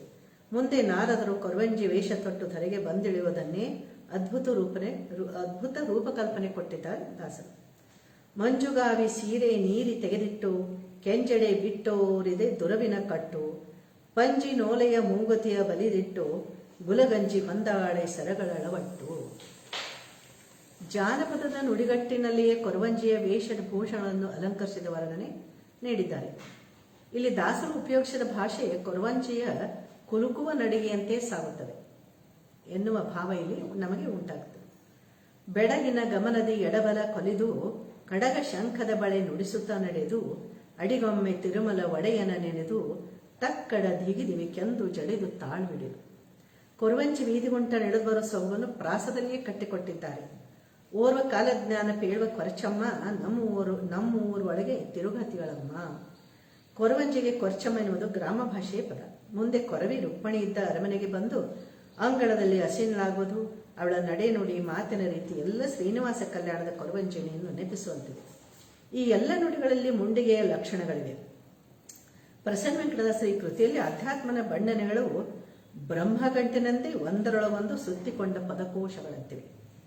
ಉದಾಹರಣೆಗೆ ಎಲೆ ಎಲೆ ಎಲೆವೆಂಗಳೆ ಎಲೆ ಹುಲ್ಲ ಗಂಗಳೆ ಮಹಾಭೂಷಣದ ಮೂರವೇಣಿ ಮಡದಿಯರ ಸುಪ್ಪಾಣಿ ಕೆರವಾಣಿ ಕೆಸಲೆ ಪಾಣಿ ಕಂಧಿಜ ಬಿಂಬಸದನಿ ಕುಲೀಶ ಮಣಿರದನಿ ಮದನ ಕಾರ್ಮ ಕೋಪಮ ಭ್ರೂಲ ತಯಳೆ ಮಹಾಲಕ್ಷ್ಮಿಯಳೆ. ಇದು ಅವರು ರುಕ್ಮಿಣಿಯನ್ನು ವರ್ಣಿಸುವ ಪರಿ. ಕಾವ್ಯದ ಸೃಷ್ಟಿಯಾದರೂ ಇಲ್ಲಿ ಮೇಲುನೋಟಕ್ಕೆ ಒಗಟಿನಂತೆ ಕಾಣಿಸಿದರೂ ಅರ್ಥ ವೃತ್ತಿಕೆಯಲ್ಲಿ ಕ್ಲಿಷ್ಟವೆನಿಸಿದರೂ ಒಂದೊಂದಾಗಿ ಎಳೆಯಂತೆ ಸೂಕ್ಷ್ಮವಾಗಿ ಬಿಡಿಸುತ್ತಾ ಹೋದರೆ ಅಗಾಧ ಅರ್ಥವುಳ್ಳ ಶಬ್ದ ಸಂಪತ್ತು ತುಂಬಿದೆ. ಈ ಕೀರ್ತನೆಯಲ್ಲಿ 4 ಭಾಷೆಗಳು ಮಿಶ್ರಣವಾಗಿದ್ದು ಕಂಡುಬರುವುದು. ಸಂಸ್ಕೃತ, ಕನ್ನಡ, ತಮಿಳು, ತೆಲುಗು. ಆಯಾ ಸಂದರ್ಭಗಳಿಗೆ ಅನುಸಾರವಾಗಿ ಭಾಷೆ ತನ್ನ ವಿಶೇಷತೆಯನ್ನು ತೋರುತ್ತದೆ. ಅಲ್ಲದೆ ದಾಸರು 4 ಭಾಷೆಗಳ ಮೇಲೆ ಪ್ರಭುತ್ವ ಹೊಂದಿದ್ದರು ಎಂದು ತಿಳಿದು ಬರುತ್ತದೆ. ಇದರಲ್ಲಿ ಒಳ ಅರ್ಥಗಳೆಲ್ಲ ಆಧ್ಯಾತ್ಮಿಕ ನಿಲುವನ್ನು ತೋರುತ್ತಾ ಹೋಗುತ್ತದೆ. ಕೊರವಂಜಿ ರಾಜಮಾತೆ ಹತ್ತಿರ ನುಡಿಯುವ ನುಡಿಗಳ ವಿಶೇಷತೆ ಬೇರೆ ಅರ್ಥವಂತಿಕೆಯನ್ನು ಕೊಡುವಂತಿದೆ. ಉದಾಹರಣೆಗೆ, ನೀಡೆಯವ್ವ ಎನ್ನ ಮನೆ ಗಂಡನ ಕಾಟ ಘನವವ್ವ ಕ್ಷಣಕೈದು ನಡೆಯುವನವ್ವ. ದಾಸರು ಭೌತಿಕ ದೇಹದ ಪರಿತಾಪಗಳನ್ನು ಹೇಳುತ್ತಾ ದೇಹಕ್ಕೂ ಆತ್ಮಕ್ಕೂ ಸಂಬಂಧ ಕಲ್ಪಿಸಿದ್ದಾರೆ. ಎನ್ನ ಆತ್ಮಕ್ಕೆ ಗಂಡ ಸೆನ್ನುವವ ಭೌತಿಕ ದೇಹದ ಎಂದು ಕಲ್ಪನೆ ಕೊಟ್ಟಿದ್ದಾರೆ. ಆತ್ಮಕ್ಕೆ ಭೌತಿಕ ದೇಹ ಅನ್ನೋದನ್ನ ಗಂಡ ಎನ್ನುವ ಉಪಮೆಯನ್ನು ಕೊಟ್ಟಿದ್ದಾರೆ ಅವರು. ಇಲ್ಲಿ ಇವು ರೂಪಕವಾಗಿ ಕೂಡ ಕಂಡು ಬರ್ತವೆ. ಇದರ ಆಶೆಗಳು ಘನವಾದದ್ದು. ಕ್ಷಣಕ್ಕೊಮ್ಮೆ ಚಂಚಲ ಚಿತ್ತವಾಗಿ ಲೌಕಿಕದ ಆಸಕ್ತಿಗಳು ಸೆಳೆಯುತ್ತವೆ. ಈ ಗೂಢಾರ್ಥ ಮೇಲಿನ ಸಾಲಿನಲ್ಲಿದ್ದು ಕಂಡುಬರುತ್ತದೆ. ಈ ಕೀರ್ತನೆಗಳಲ್ಲಿ ರೂಪಕಗಳ ಮುಖಾಂತರವೇ ದಾಸರು ಆಧ್ಯಾತ್ಮಿಕ ನೀತಿ ತತ್ವಗಳನ್ನು ಬಿಚ್ಚಿಡುತ್ತಾ ಹೋಗುತ್ತಾರೆ. ಚಂಬಣ್ಣ ಕರಿಬೆಳೆಯ ಬಟ್ಟೆ ನಮ್ಮತ್ತೆಗಳವ್ವ. ಎಂಥ ಸುಂದರವಾದ ಉಪಮೆ ಇದು. ಕರಿ ಬಿಳಿ ಹಗಲು ರಾತ್ರಿಗಳ ಸಂಕೇತ. ನಮ್ಮ ಅತ್ತೆಗಳವ್ವ ಎನ್ನುವುದು ನಿರಂತರವಾಗಿ ಕಾಡುವ ಆಸೆ ಆಮೇಶಗಳು. 6 ಮಂದಿ ಗಂಡನ ಗೆಳೆಯರವ್ವ. ಇಲ್ಲಿ ಭೌತಿಕ ಶರೀರಕ್ಕೆ ಕಾಡುವ ಅರಿಷಡ್ ವರ್ಗಗಳನ್ನು ಅವರು 6 ಗೆಳೆಯರು ಎಂದು ಸಂಬೋಧಿಸಿದ್ದಾರೆ. 72,000 ನುಲಿಯ ಸಿಂಬಿಗಳೆವ್ವ. ಅಂದರೆ ಈ ದೇಹವನ್ನು 72,000 ನಾಡಿಗಳು ಸಿಂಬೆಯಂತೆ ಸುತ್ತಿಕೊಂಡಿವೆ ಎಂದಿದ್ದಾರೆ. ಗೂಡಲೊಳು 3 ಒಲೆಯುಂಟವ್ವ. ಅಂದರೆ 3 ಒಲೆ ಅಂದರೆ ಬಾಲ್ಯ, ಯೌವನ, ಮುಪ್ಪು. ಗೂಡಲು ಬಿದ್ದರೆ ನುಲಿಗೆ ಮಾರೆವ್ವ. ಈ ದೇಹ ಬಿದ್ದು ಹೋದರೆ ಉಳಿಯುವುದು ಪಾಪ ಕರ್ಮಗಳು ಮಾತ್ರ ಎನ್ನುವ ಸಂಕೇತವನ್ನು ಕೂಡ ಇಲ್ಲಿ ಹೇಳಿದ್ದಾರೆ. 9 ಗುದ್ದಿನೊಳಗೆ 10 ಹೆಗ್ಗಣದೋಡ ಆಡಟವ್ವ. ಮನುಷ್ಯ ದೇಹದ 9 ರಂಧ್ರಗಳು ಇಲ್ಲಿ 9 ಗದ್ದೆಗೆ ಸಂಕೇತ. 10 ಹೆಗ್ಗಣ ತಮೋ ಗುಣದ ಬಯಕೆಗಳು. ಕೊಬ್ಬಿನ ಸವತೆಯರುಂಟು ಮಂದಿ ಕೊರವಗೆ ಮುಚ್ಚುಡುವರವ. ಇಲ್ಲಿ ಸವತೆಯರುಂಟು ಮಂದಿ ಅಂದರೆ ಅಷ್ಟಮದಗಳು ತಮ್ಮನ್ನು ಪತನದ ಹಾದಿಗೆ ಇಳಿಯುತ್ತವೆ ಎಂದಿದ್ದಾರೆ. ಇಲ್ಲಿ ಎಲ್ಲ ಆಧ್ಯಾತ್ಮಿಕ ಚಿಂತನೆಗಳು ದಾಸರ ರಚನೆಯಲ್ಲಿ ಅಪರೂಪದ ರೂಪಕಗಳೊಂದಿಗೆ ಮೂರ್ತತೆಯನ್ನು ಪಡೆದುಕೊಂಡಿವೆ. ಮುಂದಿನ ನುಡಿಗಳಲ್ಲಿ ಕೊರವಿ 56 ದೇಶಗಳನ್ನು ಸಂಚಾರ ಮಾಡಿ ಬಂದ ವಿಸ್ತೀರ್ಣತೆಯನ್ನು ಬಹಳ ಅದ್ಭುತವಾಗಿ ವರ್ಣಿಸಿದ್ದಾರೆ ದಾಸರು. ನಾ ತಿರುಗಿ ಬಂದ ದೇಶ 56: ಸೊಲ್ಲಾಲೆ, ಅಂಗ, ವಂಗ, ಕಳಿಂಗ, ಕಾಂಬೋಜ, ಬೋಟ, ಕರ್ನಾಟಕ, ಘೋಟ, ಮಹಾಕೋಟ, ಜಿನ್ನ, ಮಹಜಿನ್ನ, ಕಾಶ್ಮೀರ, ತುಷ್ಕರ, ಮಾಘದ, ಬಂಗಾಳ, ಗೌಡ, ಮಾಳವ. ಈ ಸಂಚಾರ ಮಾಡಿದ ದೇಶಗಳ ಪಟ್ಟಿ ಕೂಡ ಪ್ರಾಸದ ಸೋಪಾನವೇರಿ ಸಾಗುತ್ತಿರುವಂತೆ ಕಾಣಿಸುತ್ತದೆ. ಅಷ್ಟೊಂದು ಛಂದೋಬದ್ಧವಾದ ದೇಶಗಳ ಹೆಸರುಗಳನ್ನು ಜೋಡಿಸಿದ್ದಾರೆ ದಾಸರು. ಇದು ಅವರ ಭಾಷೆಯ ಚಮತ್ಕಾರಿಕೆಯನ್ನು ತೋರಿಸುತ್ತದೆ. ಮುಂದೆ ಕೊರವಿ ದ್ರಾವಿಡ ಭಾಷೆಯಲ್ಲಿ ಹೇಳುವ ಮಾತುಗಳಿವು. ಓ ರುಕ್ಮಿಣಿ ತಾಯಾರೇ, ಉನ್ನ ಮನಸ್ಸಲೇ ನಿನ್ನೆಚ್ಚ ಕಾರ್ಯಂ ಕೈಕೋಡಿನಾಳ್ ಎನ್ನಕ್ಕೆ ಎನ್ನ ಸಂತೋಷಂ ಪಣ್ಣಿರಾಯ್. ಓ ಯಮ್ಮ ಉನ್ನ ಪ್ರಾಣ ನಾಯಕನ್ ಶ್ರೀಕೃಷ್ಣನ್ ಒಂದು ಪಟ್ಟಣೆ ಕೈ ಪಿಡಚ್ಚಿ ಕಲ್ಯಾಣಂ ಪಣ್ಣಿ ಕೊಳ್ಳೀರಂ இந்த வார்த்தை தப்பினால் நாம் குறைச்சி அல்லே உன்ன தமையன் ருக்மம் வேಕತ್ತೆ ಕೊಲ್ಲರಂ ವರಾನು. ಓಯಮ್ಮ ಇಂದ ವಾರ್ತೆ ಪಣ್ಣಿಕೋವಮ್ಮ. ಇದು ದಾಸರ ಭಾಷೆಯ ಸೊಬಗು. ಈ ಮೇಲಿನ ಎಲ್ಲ ಪದಗಳನ್ನು ಅವಲೋಕಿಸಿದರೆ ದಾಸರಿಗೆ ತಮಿಳು, ತೆಲುಗು ಭಾಷೆಗಳಲ್ಲಿಯೂ ಕೂಡ ಪರಿಣಿತಿ ಇತ್ತು ಎನ್ನುವುದು ಕಂಡುಬರುತ್ತದೆ. ಇಡೀ ಕೀರ್ತನೆಯ ಚಿಂತನೆಯ ರಸವತ್ತಾಗಿ ಮೂಡಿಬಂದಿದೆ. ಕೊರವಂಜಿಯ ಮುತ್ತಿನಂಥ ಭವಿಷ್ಯವಾಣಿ, ರುಕ್ಮಿಣಿ ಮನಸ್ಸಿನಾಶೆಯಂತೆ ಆಡುವ ಮಾತುಗಳು, ಸುಮಾರು 106 ನುಡಿಗಳಲ್ಲಿ ದಾಸರು ಶಬ್ದಗಳ ವರ್ಣನೆಗಳ ಅಲಂಕಾರವನ್ನು ಮಾಣಿಕ್ಯ ಪೋಣಿಸಿದಂತೆ ಜೋಡಿಸಿದ್ದು ಅವರ ಭಾಷಾ ಸಾಮರ್ಥ್ಯದ ಆಳವನ್ನು ತೋರಿಸುತ್ತದೆ. ಅಪರೂಪದ ಶಬ್ದ ಭಂಡಾರದಂತಿದ್ದ ದಾಸರ ಈ ಕೃತಿ ಜಾನಪದ ಶೈಲಿಯ ಸೊಗಡಿನಲ್ಲಿ ಜನಪರ ಕೃತಿ ಅಂತ ರಚಿತವಾಗಿದ್ದನ್ನು ಕಾಣಬಹುದು. ವಾದರಾಜರು ಕೂಡ ಇಂಥ ಒಂದು ಕೃತಿಯನ್ನು ರಚಿಸಿದ್ದಾರೆ. ಅದು ಕೂಡ ನಾರದರು ಕೊರವಂಜಿ ವೇಷ ತಾಳದ ಕಥೆ. ಅಲ್ಲಿ ಕೃತಿ ಗದ್ಯ ರೂಪದಲ್ಲಿದೆ, ಇದು ಪದ್ಯ ರೂಪದ ಕೃತಿ. ಇನ್ನೊಂದು ಮಹಿಪತಿದಾಸರ 64 ನುಡಿಗಳ ಕೊರವಂಜಿ ಪದ್ಯವು ಬಹಳ ಅಪರೂಪದ ರಚನೆಯಿದೆ. ಅದರಲ್ಲಿ ವಿಷಯ ವಸ್ತುತಿ ಬೇರೆ ಬೇರೆ ರೀತಿಯದು. ಮಹಿಪತಿದಾಸರು ಮತ್ತು ಪ್ರಸನ್ನ ವೆಂಕಟದಾಸರು ಆಗಿನ ಕಾಲದಲ್ಲಿ ಅವಿಭಜಿತ ಪ್ರಾಂತದವರಾಗಿದ್ದರೂ ಇಬ್ಬರ ರಚನೆಯ ಭಾಷೆಯಲ್ಲಿ ಪ್ರಾದೇಶಿಕ ಪದಗಳಲ್ಲಿ ವ್ಯತ್ಯಾಸ ಕಾಣಬಹುದು. ಮಹಿಪತಿದಾಸರು ಬಹಳಷ್ಟು ಕೀರ್ತನೆಗಳಲ್ಲಿ ಮರಾಠಿ ಉರ್ದು ಪದಗಳು ಸೇರ್ಪಡೆಯಾಗಿವೆ. ಪ್ರಸನ್ನ ವೆಂಕಟದಾಸರ ಕೃತಿಗಳಲ್ಲಿ ಮರಾಠಿ ಶಬ್ದಗಳು ಕಂಡುಬರುತ್ತವೆ. ಆ ಪ್ರಾಂತ ಭಾಗದಲ್ಲಿ ಬಿಡಿಸಿ ಹೇಳುವ ಪದಗಳನ್ನು ಅಲ್ಲಿ ಒಟ್ಟಾಗಿ ಹೇಳುವ ಪದ್ಧತಿ ಇದೆ. ಮಾಡದೆ ಎನ್ನುವುದನ್ನು ಮಾಡದೆ, ನೋಡದೆ, ಬೇಡದೆ, ಮಾತು ಹೇಳುವೆ ಇಂಥ ಶಬ್ದಗಳ ಉಪಯೋಗ ಅನಾಯಾಸವಾಗಿ ಬಳಕೆಯಾಗುತ್ತದೆ. ಕೆಲವು ಕೀರ್ತನೆಗಳಲ್ಲಿ ಆಡು ಮಾತುಗಳೇ ಪದಗಳ ಭಾವ ಸೌಂದರ್ಯವನ್ನು ಕೂಡ ಹೆಚ್ಚಿಸಿವೆ. ಬೇರೆ ಭಾಷೆಗಳಲ್ಲಿರುವ ಭಾಷೆಯ ಜ್ಞಾನತ್ವ ಪಾಂಡಿತ್ಯ ದಾಸರಿಗೆ ಸಂಸ್ಕೃತದಲ್ಲಿ ಇತ್ತೆಂಬುದು ಅವರ ಹಲವಾರು ಸಂಸ್ಕೃತ ಮತ್ತು ಸಂಸ್ಕೃತ ಭೂಯಿಷ್ಠ ಪದಗಳಿಂದ ಕಾಣಬಹುದು. ಇತ್ತೀಚೆಗೆ ವಾದರಾಜ ಅಗ್ನಿಹೋತ್ರಿಯವರು ಮಂಡಿಸಿದ ಶ್ರೀ ಪ್ರಸನ್ನ ವೆಂಕಟದಾಸರ ಸಂಸ್ಕೃತ ಕೃತಿಗಳು ಒಂದು ಅಧ್ಯಯನ ಎಂಬ ಪ್ರಬಂಧದಲ್ಲಿ ದಾಸರ ಕೃತಿಗಳನ್ನು ಹೀಗೆ ವಿಭಾಗಿಸಿದ್ದಾರೆ. ದೀರ್ಘ ಕೃತಿಗಳಲ್ಲಿರುವ ಸಂಸ್ಕೃತ ರಚನೆಗಳು, ಸಂಸ್ಕೃತಮಯವಾದ ಕೃತಿಗಳು, ಸಂಸ್ಕೃತ ಭೂಯಿಷ್ಠವಾದ ಕೃತಿಗಳು. ಮೊದಲ ಭಾಗದಲ್ಲಿ ಸಮಸ್ತ ಷಟ್ಪದಿ ಷಟ್ಚರಣಮಾಲ, ನಾರಾಯಣ ಪಂಚಮಿ, ಪ್ರಸನ್ನ ವೆಂಕಟದಾಸರ ಭಾಗವತ. ಕನ್ನಡದ ವಿಷ್ಣುನಾಮ ಸಹಸ್ರದಿಂದ ಪ್ರಸಿದ್ಧವಾದ ಈ ಕೃತಿಯಲ್ಲಿ ಷಟ್ಪದಿಯಲ್ಲಿ ರಚನೆಗೊಂಡ 71 ನುಡಿಗಳಿವೆ. ಅಪೂರ್ವವಾದ ಈ ಕೃತಿಯಲ್ಲಿ ಭಗವಂತನ ಸ್ವರೂಪವನ್ನು ಇಡೀ ಕೀರ್ತನೆಯಲ್ಲಿ ದರ್ಶನ ಮಾಡಿಸುವ ಪರಿ ಅನನ್ಯವಾದದ್ದು. ದಾಸರು ಬಳಸಿದ ಶಬ್ದ ಭಂಡಾರ ಬಹುಶಃ ಯಾರ ಮತಿಗೂ ನಿಲುಕುವುದು ಅಸಾಧ್ಯ. ಇಲ್ಲಿ 11 ನುಡಿಗಳಾದ ಮೇಲೆ ಮುಂದಿನ ನುಡಿಗಳ ಮೊದಲ ಅಕ್ಷರಗಳು ಅಕ್ಷರಮಾಲೆಯಿಂದಲೇ ಶುರುವಾಗುತ್ತದೆ. ಕ ಕಪಟ ನಾಟಕ ಕಾಲಕಿತವ, ಖ ಖರವಿದಾರಕ ಖಾದಿ ಪಂಚಕ, ಗ ಗಗನ ಭಾಗದ ಚರಿತ, ಘ ಘಟಶ್ರವಣ ಘಾತಕ, ಚ ಚಕ್ಷುಶಾಲೆಯ ಚಾರುಗಣ ಸತ್, ಛ ಛತ್ರ ಛಾಯೋಚ್ಚಿಪಜ, ಜ ಜೈತರಾನನ ಜಾಡ್ಡಹರಚಿತ. ಹೀಗೆ ಅಕ್ಷರಮಾಲೆಯ ಪ್ರತಿಯೊಂದು ಅಕ್ಷರ ಮೊದಲ ಸಾಲಲ್ಲಿ ಬರುವುದು. ಮುಂದೆ ಯರ ಲವ ಶ ಸ ಹಳ ಅಕ್ಷರದವರೆಗೂ ನುಡಿಗಳನ್ನು ಬಹಳ ಔಚಿತ್ಯಪೂರ್ಣವಾಗಿ ಚಾಣಾಕ್ಷತನದಿಂದ ರಚಿಸಿದ್ದನ್ನು ಕಾಣಬಹುದು. ಮುಂದಿನ ನುಡಿಗಳ ಮೊದಲ ಅಕ್ಷರಗಳೆಲ್ಲ ಏಕ, ದ್ವಯ, ತ್ರಯ, ಚತುರ್ವಿ, ಪಂಚಮುಖ, ಷಟ್ಟೋದರ, ಅಷ್ಟಕಾರಣ, ನವಸುರತ್ನ, ದಶಶತಾನನ ಹೀಗೆ ಸಂಖ್ಯಾಕ್ಷರ ಎಣಿಕೆಯಂತೆ ರಚಿತವಾಗಿ ಮುಂದೆ ದಶ, ಶತ ಎನ್ನುವ ಸಂಖ್ಯೆಗಳನ್ನೇ ತೆಗೆದುಕೊಂಡು ರಚಿಸಿದ್ದಾರೆ. ಮುಂದೆ ಪಂಚಭೂತಗಳನ್ನು ಮೊದಲಾಕ್ಷರಲ್ಲಿ ರಚಿತವಾಗಿವೆ. ಕ್ಷಿತಿ ಪ್ಲವೋದ್ಧರ, ಕ್ಷಿತಿ ಪ್ರಲೋದ್ಧರ, ಅಂಬುಗಮನ, ಪಯೋಂಬಮಥ ಇವೆಲ್ಲ ಷಟ್ಪದಿಯಲ್ಲಿವೆ. ಮತ್ತು ದ್ವಾದಶಿ ರಾಶಿ ನಕ್ಷತ್ರಗಳನ್ನು ಕೂಡ ಇಲ್ಲಿ 12 ರಾಶಿಗಳನ್ನು ಕೂಡ ದಾಖಲಿಸಿದ್ದಾರೆ. ವೃಷಭ, ಜ್ಯೇಷ್ಠ, ಮಿಥುನ, ಕುಜಾರ್ಧಕ, ವಿಷಮ, ಕರ್ಕಶ, ಮೃತ್ಯ, ಕರಿಹರಿ, ವಿಷಧರನ, ಕನ್ಯಾ, ಪತಿಸಖ, ವೃಶ್ಚಿಕ, ಭಾಂಗ ಇಲ್ಲಿ ರಾಶಿಗಳಿವೆ, ಆದಿಪ್ರಾಸಗಳಿವೆ, ಭಗವಂತನ ಸ್ವರೂಪದ ವರ್ಣನೆ ಇದೆ. ಇಂಥ ರಚನಾ ಕೌಶಲ ಪ್ರಸನ್ನ ವೆಂಕಟದಾಸರಿಗೆ ಮಾತ್ರ ಸಾಧ್ಯವೇನೋ ಎನ್ನುವ ಭಾವನೆ ಉಂಟಾಗುತ್ತದೆ. ಮುಂದೆ ನಕ್ಷತ್ರಗಳನ್ನು ಕೂಡ ಒಂದೇ ನುಡಿಯಲ್ಲಿ ಹೇಳಿದ್ದಾರೆ.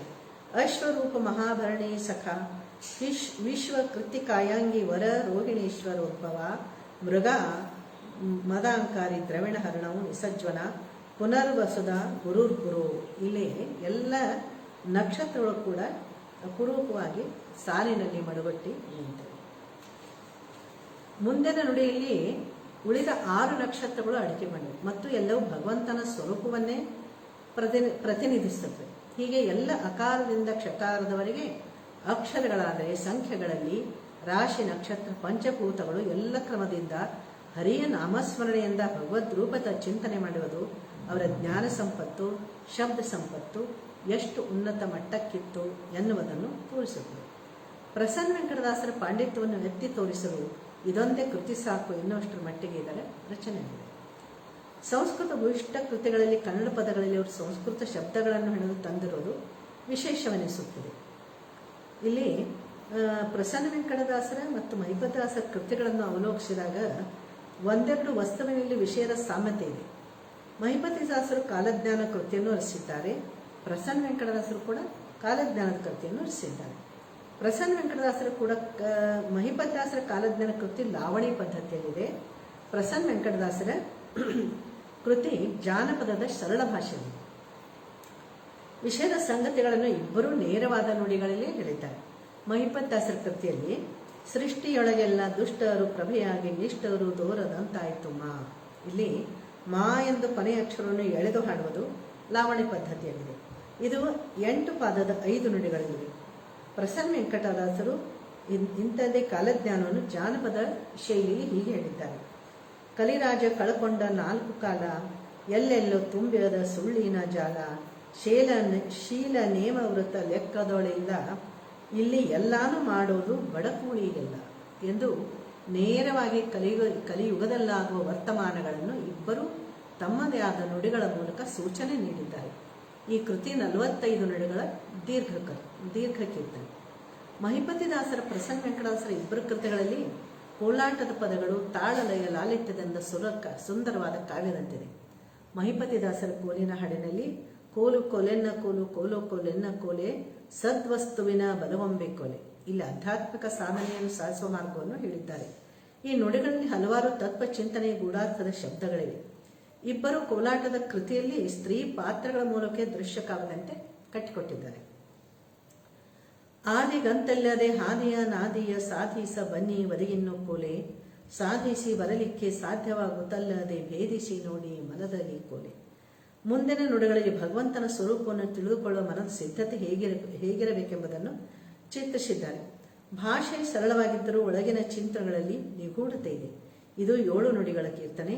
ಪ್ರಸನ್ನ ವೆಂಕಟರ ಕೋಲಿನ ಹಾಡಿನಲ್ಲಿ ಸ್ತ್ರೀ ಪಾತ್ರಗಳ ಅನಾವರಣವಿದ್ದು ಸ್ತ್ರೀ ಸಂವಾದಗಳ ಮೂಲಕವೇ ವಿಷಯದ ಚಿಂತನೆ ತೆರೆದಿಟ್ಟಿದ್ದಾರೆ. ಇಲ್ಲಿ ಕೋಲಾಟದ ಹಾಡಿನ ಮೂಲಕ ಹೆಣ್ಣು ಮಕ್ಕಳು ಮುಯ್ಯ ತರುವ ಸಾಂಪ್ರದಾಯಿಕ ಚಿತ್ರಣವಿದೆ. ಇಲ್ಲಿ ಸ್ತ್ರೀಯರ ಸಂವಾದದಲ್ಲಿ ಮಧ್ವ ಸಿದ್ಧಾಂತಗಳ ಪ್ರತಿಪಾದನೆಯ ಸಂಭಾಷಣೆಗಳಿವೆ. ಕೋಲು ಮುಕ್ತಿ ಮಾರ್ಗದ ಕೋಲು ಎಂದು ಆದಿಯಲ್ಲಿ ಮುಕ್ತಿ ಮಾರ್ಗದ ಸೋಪಾನಗಳನ್ನು ನಿರ್ಮಿಸಿಕೊಡುವಂತಹ ರಚನಾ ಸಾಮರ್ಥ್ಯ ಇದೆ. ಇದು 105 ನುಡಿಗಳಲ್ಲಿ ಜಾನಪದ ಮೆಟ್ಟಿನ ಕೋಲಾಟ ಧಾಟಿಯಲ್ಲಿ ಇದೆ.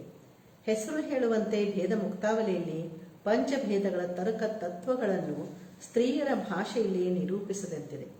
ಅಲ್ಲದೆ ಮುಯ್ಯ ಒಯ್ಯುವ ಕ್ರಿಯೆಯಲ್ಲಿ ಒಂದು ದೃಶ್ಯ ಕಾವ್ಯದಂತೆ ತೆರೆದುಕೊಳ್ಳುತ್ತದೆ. ಉತ್ತರ ಕರ್ನಾಟಕದ ಪ್ರಾದೇಶಿಕ ಸಂಸ್ಕೃತಿಯಾದ ಮುಯ್ಯ ಮನೆಯಲ್ಲಿ ಶುಭ ಕಾರ್ಯವಾದಾಗ ಹೆಣ್ಣು ಮಕ್ಕಳು ಒಬ್ಬರ ಮನೆಯಿಂದ ಇನ್ನೊಬ್ಬರ ಮನೆಗೆ ಮುಯ್ಯ ಒಯ್ಯುವ ಪದ್ಧತಿ. ಇಲ್ಲಿ ಸ್ತ್ರೀಯರಿಗೆ ಮುಖ್ಯ ವೇದಿಕೆಯನ್ನು ಕಲ್ಪಿಸಿಕೊಟ್ಟ ದಾಸರು ಈ ಕೃತಿಯಲ್ಲಿ ತಾರತಮ್ಯ, ವಿಷ್ಣುಪಾರಮ್ಯ, ಪಂಚಭೇದ, ಸಿದ್ಧಾಂತ, ದ್ವೈತ ದರ್ಶನದ ಪ್ರಮುಖ ಪ್ರಮೇಯಗಳನ್ನು ಹೆಣ್ಣು ಮಕ್ಕಳ ಎರಡೂ ವಿರುದ್ಧ ಗುಂಪಿನಲ್ಲಿ ಸಂಭಾಷಿಸುವ ಕ್ರಮದಲ್ಲಿ ಹೊಸ ಆಯಾಮದ ಕಲ್ಪನೆಯನ್ನೇ ಸೃಷ್ಟಿಸಿದ್ದಾರೆ. ಇದೊಂದು ರೀತಿಯ ಹೊಸ ಆವಿಷ್ಕಾರ. ಮೊದಲಿನ 8 ನುಡಿಗಳ ಹರಿಪಾರಮ್ಯವನ್ನು ವರ್ಣಿಸಿದ ದಾಸರು ಮುಂದಿನ ನುಡಿಗಳಲ್ಲಿ ಹನುಮನ ಅವತಾರದ ಪ್ರಸ್ತಾವನೆಯನ್ನು ಮಾಡಿದ್ದಾರೆ. ಗುರುಮಧ್ವ ಎನ್ನ ಮಾತೆ, ಗುರುಮಧ್ವನೆನ್ನ ತಾತ, ಗುರುಮಧ್ವನಾಥ ಸುಖಭ್ರಾತ ಕೋಲೆ, ಗುರುಮಧ್ವನಾಥ ಸುಖಭ್ರಾತ ಎಂದವರಿಗೊರೆದು ಗತಿಯು ಕೊಡುವವನು ಕೋಲೆ. ಇಲ್ಲಿ ಗುರು ಮಧ್ವಾಚಾರ್ಯರ ಪ್ರವೇಶಿಕೆಯನ್ನು ಕೂಡ ನಿರ್ಮಿಸಿದ್ದಾರೆ. ಮುಂದೆ ಮುತ್ತಯ್ಯನ ಅಂಶದ ಒಳಗೊಬ್ಬ ಜನಿಸಿದ ಹೆತ್ತಯ್ಯ ನಮ್ಮ ಜಯರಾಯ ಕೋಲೆ. ಮುತ್ತಯ್ಯ ಮಧ್ವಾಚಾರ್ಯರೇ ಹೆತ್ತಯ್ಯ ಜಯರಾಯರೆಂದು ಪ್ರಸ್ತಾವನೆ ಮಾಡಿದ್ದಾರೆ.